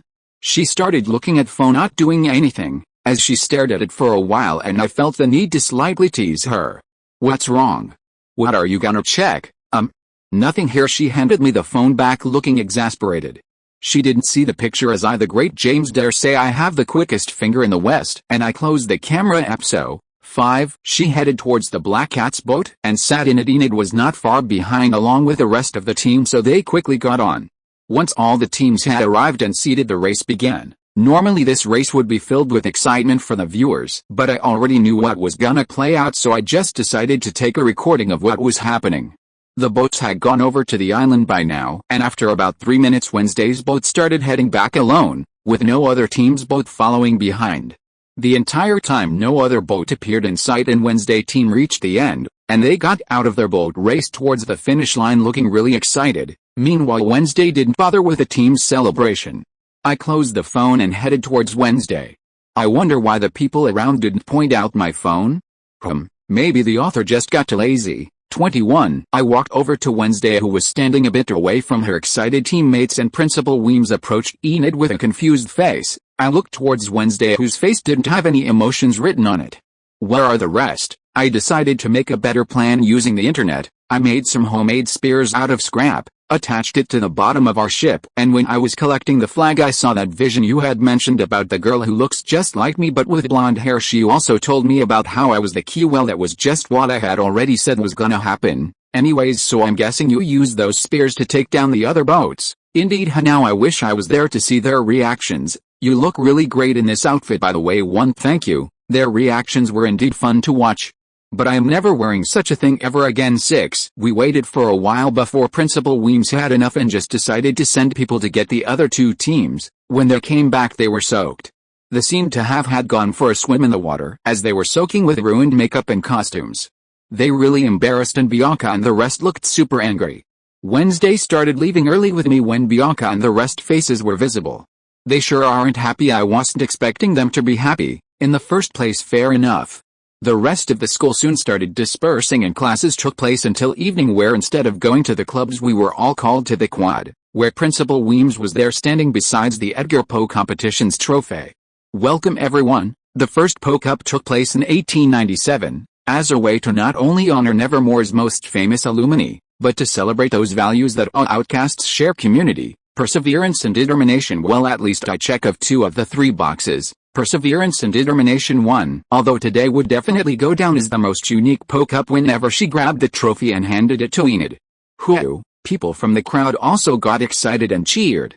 Congratulations to Ophelia Hall, as a resident of... She continued on with her speech, and Wednesday didn't seem that depressed as she did in the original. As this speech was kind of getting boring, I decided to send Wednesday the picture of her in that cat costume earlier today. 5. I sent it and looked over at Wednesday, who had taken out her phone and messed with it for a while before her eyes widened and she stared straight at me through the crowd, somehow glaring at me, for she looked back down at her phone and started typing something on it. Wednesday, delete it or die. 8. I saw the message and chose to not respond and walked off. I turned towards her and gave her a wink and then walked off too. It's not like she can get to me anyways. I think. I hope. 3. Chapter 42 will be coming soon. Drop a power stone if you like the chapter and are looking forward to the next chapter. 1. Chapter 44, Bombs Bitches. Soon it turned into night, and I was chilling in my room making some fun stuff as a break from all that studying. Although I find that stuff really interesting, I still need to rest my mind sometimes, so I was relaxing by making these little bombs, when Jarvis spoke.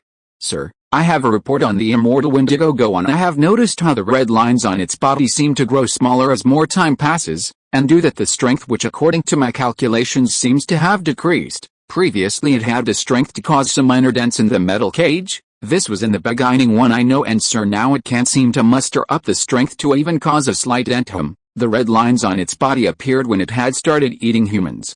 So my best guess is that it needs blood to maintain those red lines, and by extension its strength 1 system. You are not exactly right. The hungrier the immortal Wendigo gets, the weaker it gets. That's why it needs a constant supply of blood, so that it can sustain itself and then get stronger.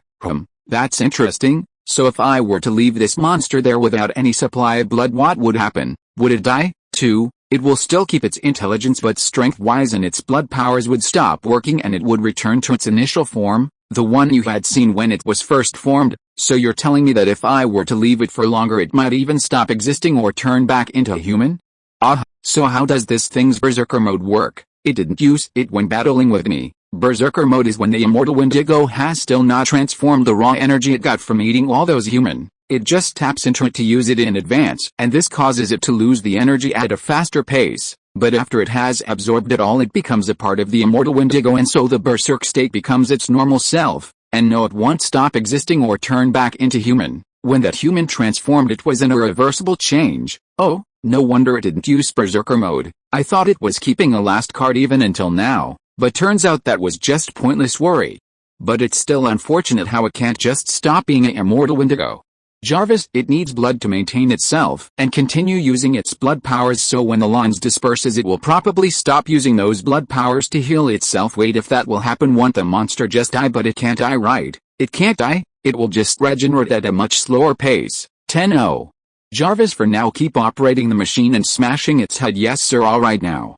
I turned to look at the little bombs that I was working on. It looked like a thick coin but bigger in size compared to normal coins. There were 3 in front of me. A blue-colored one, a green-colored one, and a red one with their top opened, exposing intricate workings on the inside. 3. These things are like death served in a mini boom. The blue is a amp. It can take out anything that works on frequency, and it creates a little place where all frequencies, or at least the one I want to, gets disrupted. This is the most op out of 3, as I can even disrupt the frequency on a level where if a person speaks, even if they are really close to another person, the other person won't hear a thing. This can even be used in water. Fishes are also affected by it as they communicate using frequencies. This is the most sophisticated and strongest out of the 3. I will call this the Emblem 3. The green one is one I have crafted using the biology and chemistry I have learned, plus the new plants I have found out about in classes. This contains small yet powerful packages containing different poisons along with their antidotes. They are used for different purposes, and it contains additive packages. I call this the bomb 8, and the simplest, the red one, packs a big explosion, or it can be used to expand into a big and somewhat strong metallic shield the height of a person. I pushed my skills and knowledge to the max to create such a compact yet working product. Although this has the simplest functions, it's a pretty balanced items. The shield can block bullets and explosions for a while, but they will soon get destroyed if they are constantly barraged, and the explosion produced by this is a big one. It shoots out all the metal that was grounded due to the explosion inside it, causing huge damages. I like to call this the F-bomb. I am not really the best with names, for I created these mainly for situations where I don't have the armor or the gun. It's super compact and can be easily carried everywhere. It's kind of like my trap card, like if all else fails they will be there to save the day. 6. I continued working on these 3, and a few hours later I done adding some final touches. 2 of them are connected to Jarvis, so Jarvis can control the type of frequency for emblem and the poison to release from the bomb, but there was no space to add in the technology to contain Jarvis in the F-bomb, so it has 2 buttons with red and green, red being for shield and green being for explosion. I mean, it should be obvious if this possibly gets stolen, then they will probably think the green button means shield, so they will click it and boom, they are dead. It's a safety measure of sorts. 1. When I get more advanced knowledge I will probably add Jarvis to the F-bomb, but currently it's impossible. 1. Sorry, this chapter was a bit later than I expected, but it's still here. Drop a power stone if you liked the chapter and are looking forward to the next chapter. Chapter 45. Some classic family banter. I took out my phone and saw a text from Alex. Now normally I'd just ignore it, but this time it caught my attention. Alex, James. I might have messed up. James, what? Jarvis, what did she do, sir? She became overconfident in her abilities, so much so that she decided to hack into a bank and steal money from it as a pure test. She asked, no, begged me not to inform you about it. Damn, Jarvis, not to worry, sir. I assessed this as a learning experience for young Alex, and decided to let her do it. Still, you should have informed me first. I am sorry, sir. Next time I shall avoid such a misjudgment. Well, whose code has not collapsed on itself yet, and I know what I had coded. Jarvis is an assisting tool, not like Ultron, and Jarvis does not have complete sentience anyways. Sigh. How bad did she mess this up? She stole $500,000 from the bank wired to overseas accounts though. So she did not cover her traces. No sir, she did cover her traces, but the thing is that she didn't do it well enough, haha. Oh boy, she sure is something. So did the authorities start looking into it yet?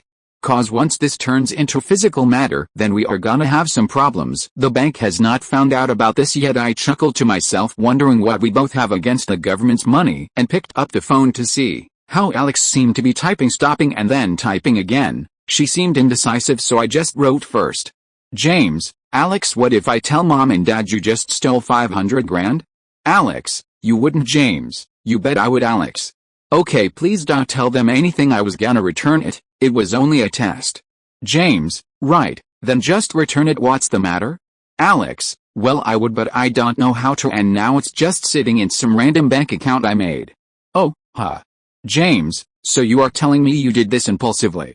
Alex, I got too excited and wanted to try it out. I'm sorry, James, you also didn't do a great job at covering up your traces, you know. Alex, what? No, I did. James, Trust me, it's not as good as you think it is. Anyways, Jarvis can handle the return of the money and removal of all traces. You are lucky the bank has not noticed this and started a physical investigation yet. Jarvis, return the money and remove all traces on it, Sir Alex. Thank you. Hey James, I have a question. James, what? Alex, you just mentioned Jarvis can erase all traces and return the money back to the bank, didn't you?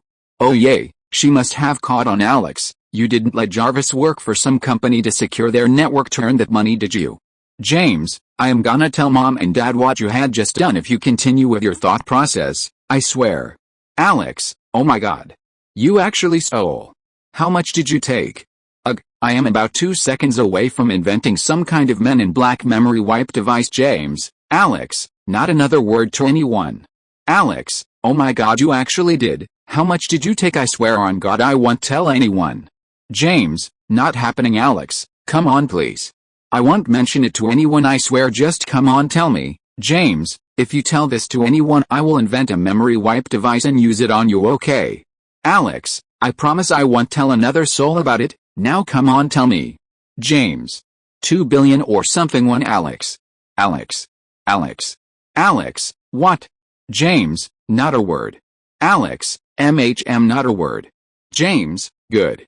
Sir, would you like me to show you her reaction?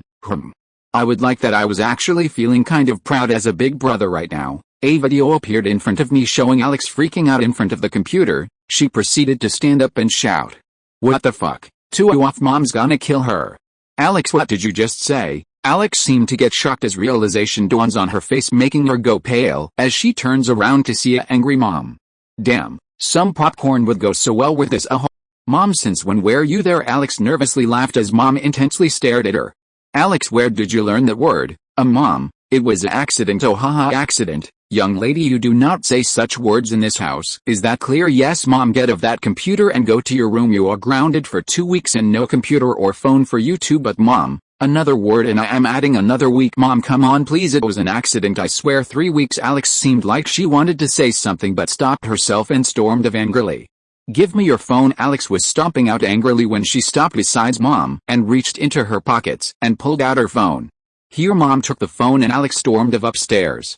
Well, that was most entertaining, but seriously, Mom didn't hold back, huh? 3 weeks without a computer or phone, that means Alex can't study more code. Mom really struck her weak point with this computer thing. A few minutes later, another message popped up on my phone, and this one was from Hayley.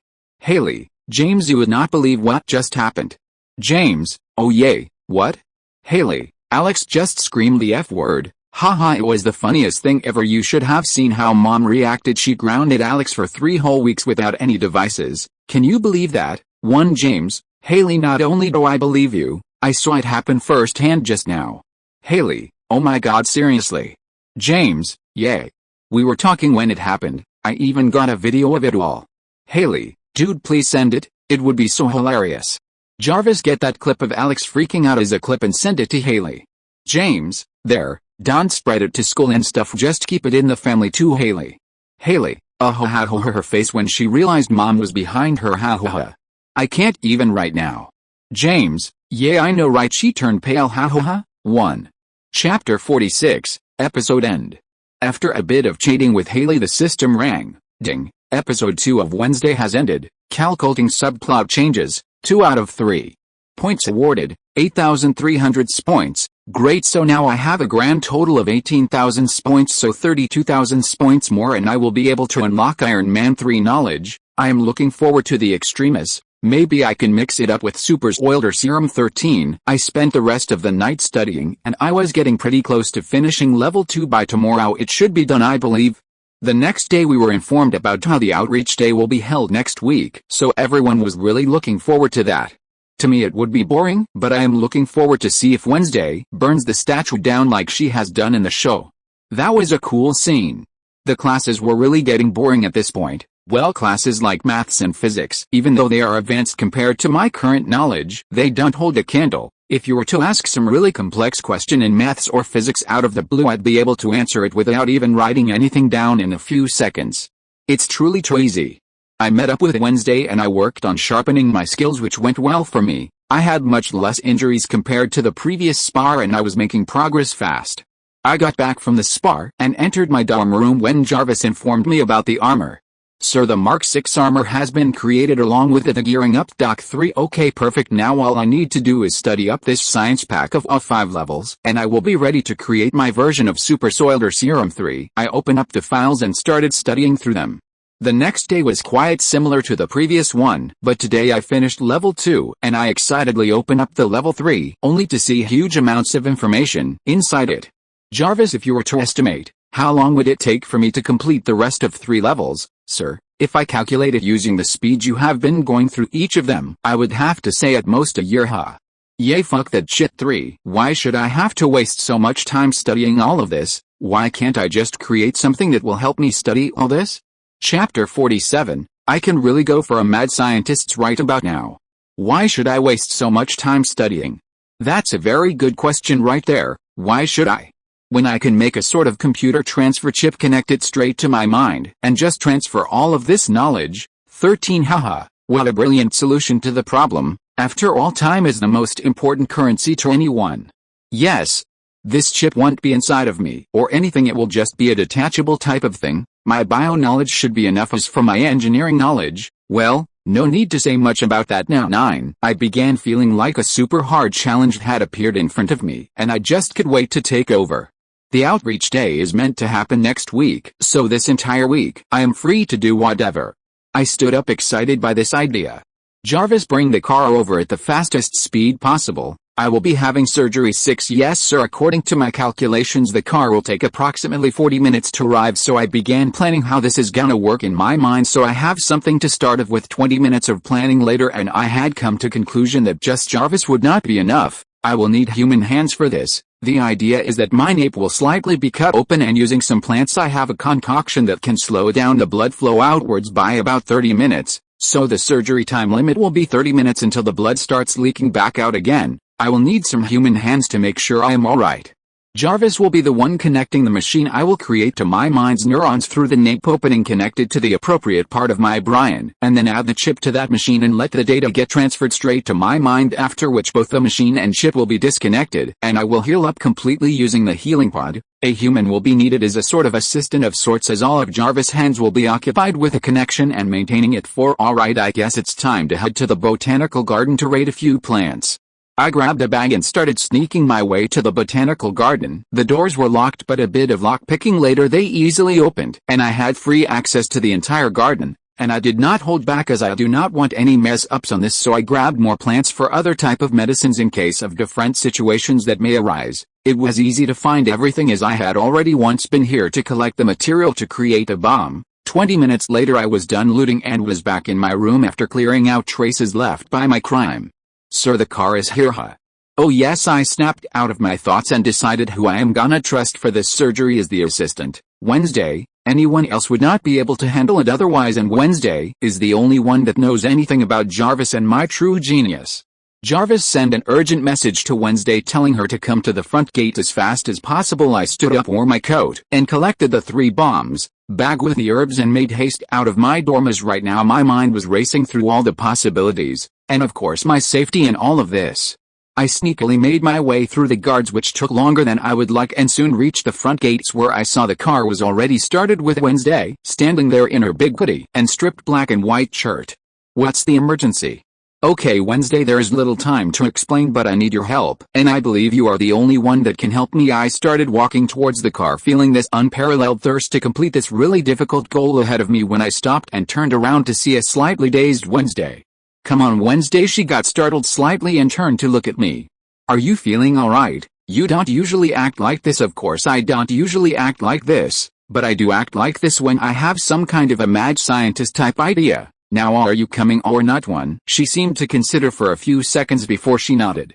Coming to. She walked over and sat in the passenger seat while I sat in the driver's seat and started driving out of the school, and since the gate was mechanical it was easy to just drive out after Jarvis hacked it and opened the gate. Sniff sniff. What's that smell? Huh? Oh, you mean that?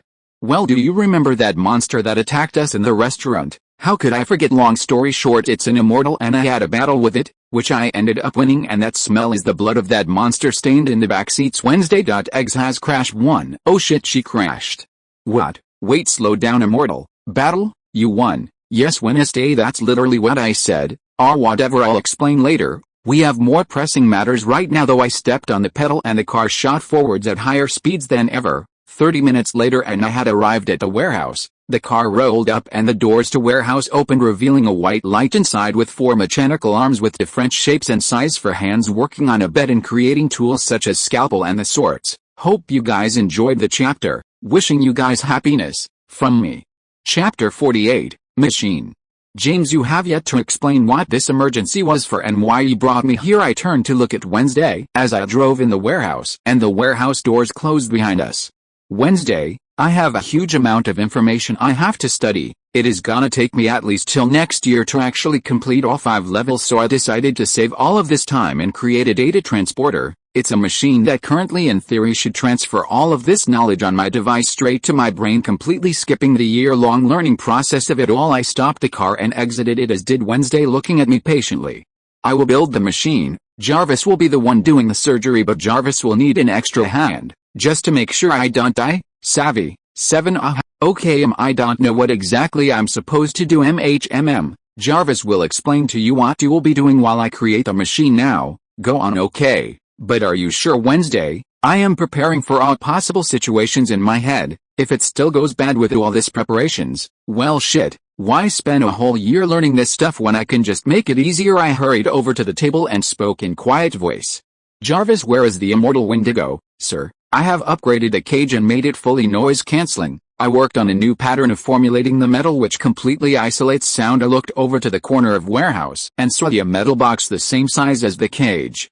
Great job. I don't have the time to deal with her seeing the monster right now. Just tell her about the monster. Leave out the bit that it is currently here. I started up the hologram table and started designing the machine with all of its fail-safe. 20 minutes later I had completed the planning. Although this wasn't the most aesthetically pleasing looking machine, it had great functionality. I had my arms crossed and was intensively staring at the completed hologram, wondering how to make this more safe for me, when Wednesday, who I didn't notice, came up behind me. James, Jarvis has told me about it, but I think it would be best if I can get thing, as it will be able to lend a hand in making the medicines for. I suddenly froze and my concentration broke as I turned around to look at Wednesday. What? Was that a pun just now? Once she looked slightly embarrassed, so I didn't push it further. Oh, yeah, sure, you can go get thing. Okay, she nodded and headed into the car, and Jarvis drove her out of here. She actually made a pun. She is really getting comfortable enough around me to do this kind of stuff. Well, it's not like I'm complaining. Also kind of a surprise on how she didn't ask questions about the giant metal box in the corner of the room. That was the box containing the immortal Wendigo that Jarvis had made completely noise cancelling. I shrugged and got back to seeing the improvements I could make, and after another 10 minutes, I was done. 3. I purchased all the materials required to build this machine, as well as the chip that's gonna house all that information, and with the help of Jarvis I got to work building this machine.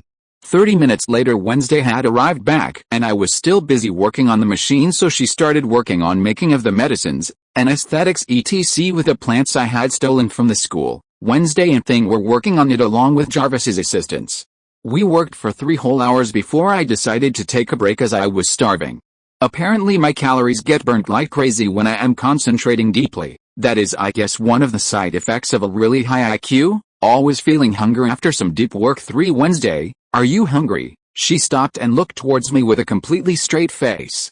I have already moved on to the afterlife due to hunger. Thank you for asking. PFFT, haha, nice one. Is Wednesday feeling okay? First it was the pun and now it is the sarcasm.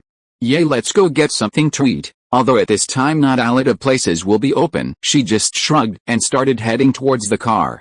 Damn, now I have to decide. Thing walked up to me and started doing hand signs, to which I remembered that I still had not bothered to learn. I looked for Wednesday, but she was already in the car, so I looked down at Thing. I still have no clue what you are on about. Thing suddenly stopped and flicked me its middle finger. Son of a. I grabbed Thing and brought it over to the metal cage with a monster inside it. You want to go in there, huh? It looks like an upgrade from your old self. Thing started panicking and tried getting out of my grip, and I just let it go. It crawled over to a table's leg and hugged it, trying to hide from me. I let out an amused chuckle and headed towards the car. For some reason it's just so amusing teasing Thing like that. 4. I got inside the car, started it up and began driving away. You really like annoying Thing, huh? Yay, it's fun. Thing told me in great details what you had done to it. By the way, did you really use a feather to tickle it while it had no way to escape from the cage? Oh come on, now you are making me sound like I am someone who finds pleasure in others' pain. She just stared at me. Impressive, you don't seem like the person to enjoy that kind of thing. Now hold on a second, Wednesday, it was just some small stuff to have fun. It's not like that. She just shrugged and I continued driving. If you are listening to this novel on a channel other than Fanfic World, it means it was downloaded and re-uploaded without effort. We warmly invite you to visit our channel, Fanfic World. There you will find the original version of this story and many other novels of various genres. We look forward to seeing you dive into a world of incredible novels. Chapter 49, Just What Secrets Do You Hide? What secrets do you hide? Since the day he has mentioned to me about my inevitable future, it was unbelievable, and as much as he asked me trust him, I could not just trust him after he had said something like that, not unless I first find out why he knows about the future. My current theory is that he is not an ordinary human being, but rather, he can look into the future one, but this is highly unlikely. The amount of people who have gained abilities by themselves are nearly none due to these powers and races being a generational thing. Either of his parents don't seem to have any special powers, as they are ordinary to my best judgment. As for my emotions, previously I had accidentally let out a giggle which still causes me to feel embarrassed just thinking about how I had let my guard around him. I could not even be close to him, as it made me remember that moment for the whole day, before I eventually overcame that embarrassment. To find out more about him and discover how he knows the future, I decided to get closer to him. The few days afterwards were spent trying to grow closer to him. I used my skills to let him lower his guard so that he can slip up and I can discover his secret that he is clearly hiding. What I had not realized at this time, however, was that I was naturally getting more comfortable around him, but right now I had not noticed this happening. Then one night Jarvis awakens me and tells me about there being an emergency and James needing me immediately. So I for some reason got up in a hurry and rushed where Jarvis told me to go, not thinking about particularly anything, rather I was worried, and this worry just felt natural to me too. I arrived outside and saw that James's car was there. I hurried over to check whether James was injured and was in the healing pod, but when I got there I saw the car to be empty. I was feeling annoyed at being called out here by James when he himself is not here. Jarvis told me wait a bit, so I did. After a minute James appeared carrying a bag wearing the school's code over his pajamas. What's the emergency? He seemed to be in a hurry and was not particularly paying attention, or rather he seemed to be distracted to his own thoughts. Okay, Wednesday, there is little time to explain, but I need your help, and I believe you are the only one that can help me too. I froze for a second as I began thinking, he doesn't seem to be in the right state of mind. It should not be drugs, so it must be something else that's got him so rushed. Come on, Wednesday, I exited my thoughts and decided to put my investigative part to rest for a bit. This can be the perfect chance to get closer to him and find out about his secrets, but I still could help but feel concerned and curious as to why he was acting like this. Are you feeling alright? You don't usually act like this. Of course I don't usually act like this, but I do act like this when I have some kind of a mad scientist type idea. Now are you coming or not, mad scientist type idea? It should be a great opportunity to get closer and learn more about him. I went ahead and sat in the car, and when the doors closed I smelt this oddly familiar yet a really foul stench even by my standards. It smelt like blood, but much more disgusting. What's that smell? Huh? Oh, you mean that?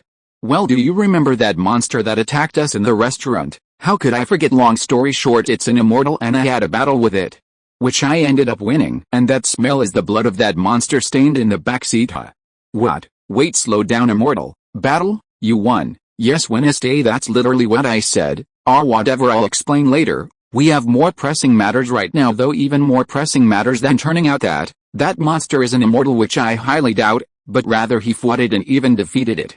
How is that even possible? I still remember it as clear as day. He protected me and almost paid the price of his life back then, yet now he's saying he won against that thing.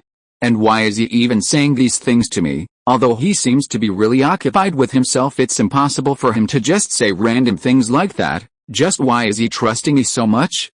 Is it because it's a part of some master plan, or an elaborate trick set up to get me, or a much larger scheme where I am a needed piece? I just don't get his reasons. Why? The car arrived in front of a warehouse whose doors automatically opened, revealing a white light inside with 4 mechanical arms with different shapes and size for hands working on a bed and creating tools such as scalpel and the sorts.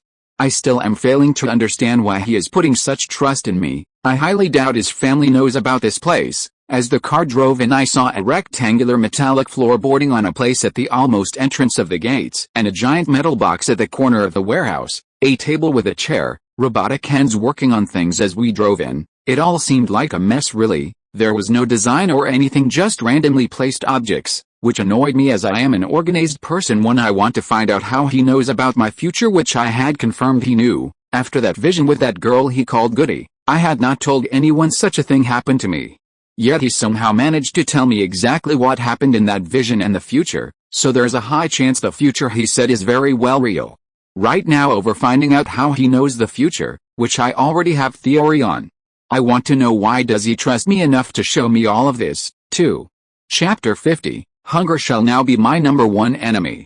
I honestly wonder, why does he put his trust in me, and also where is this place, and also what was that emergency?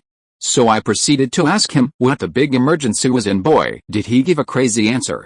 Wednesday, I have a huge amount of information I have to study. It is gonna take me at least till next year to actually complete all 5 levels, so I decided to save all of this time and create a data transporter. It's a machine that currently in theory should transfer all of this knowledge on my device straight to my brain, completely skipping the year-long learning process of it all. So this was what the crazy scientist type idea was.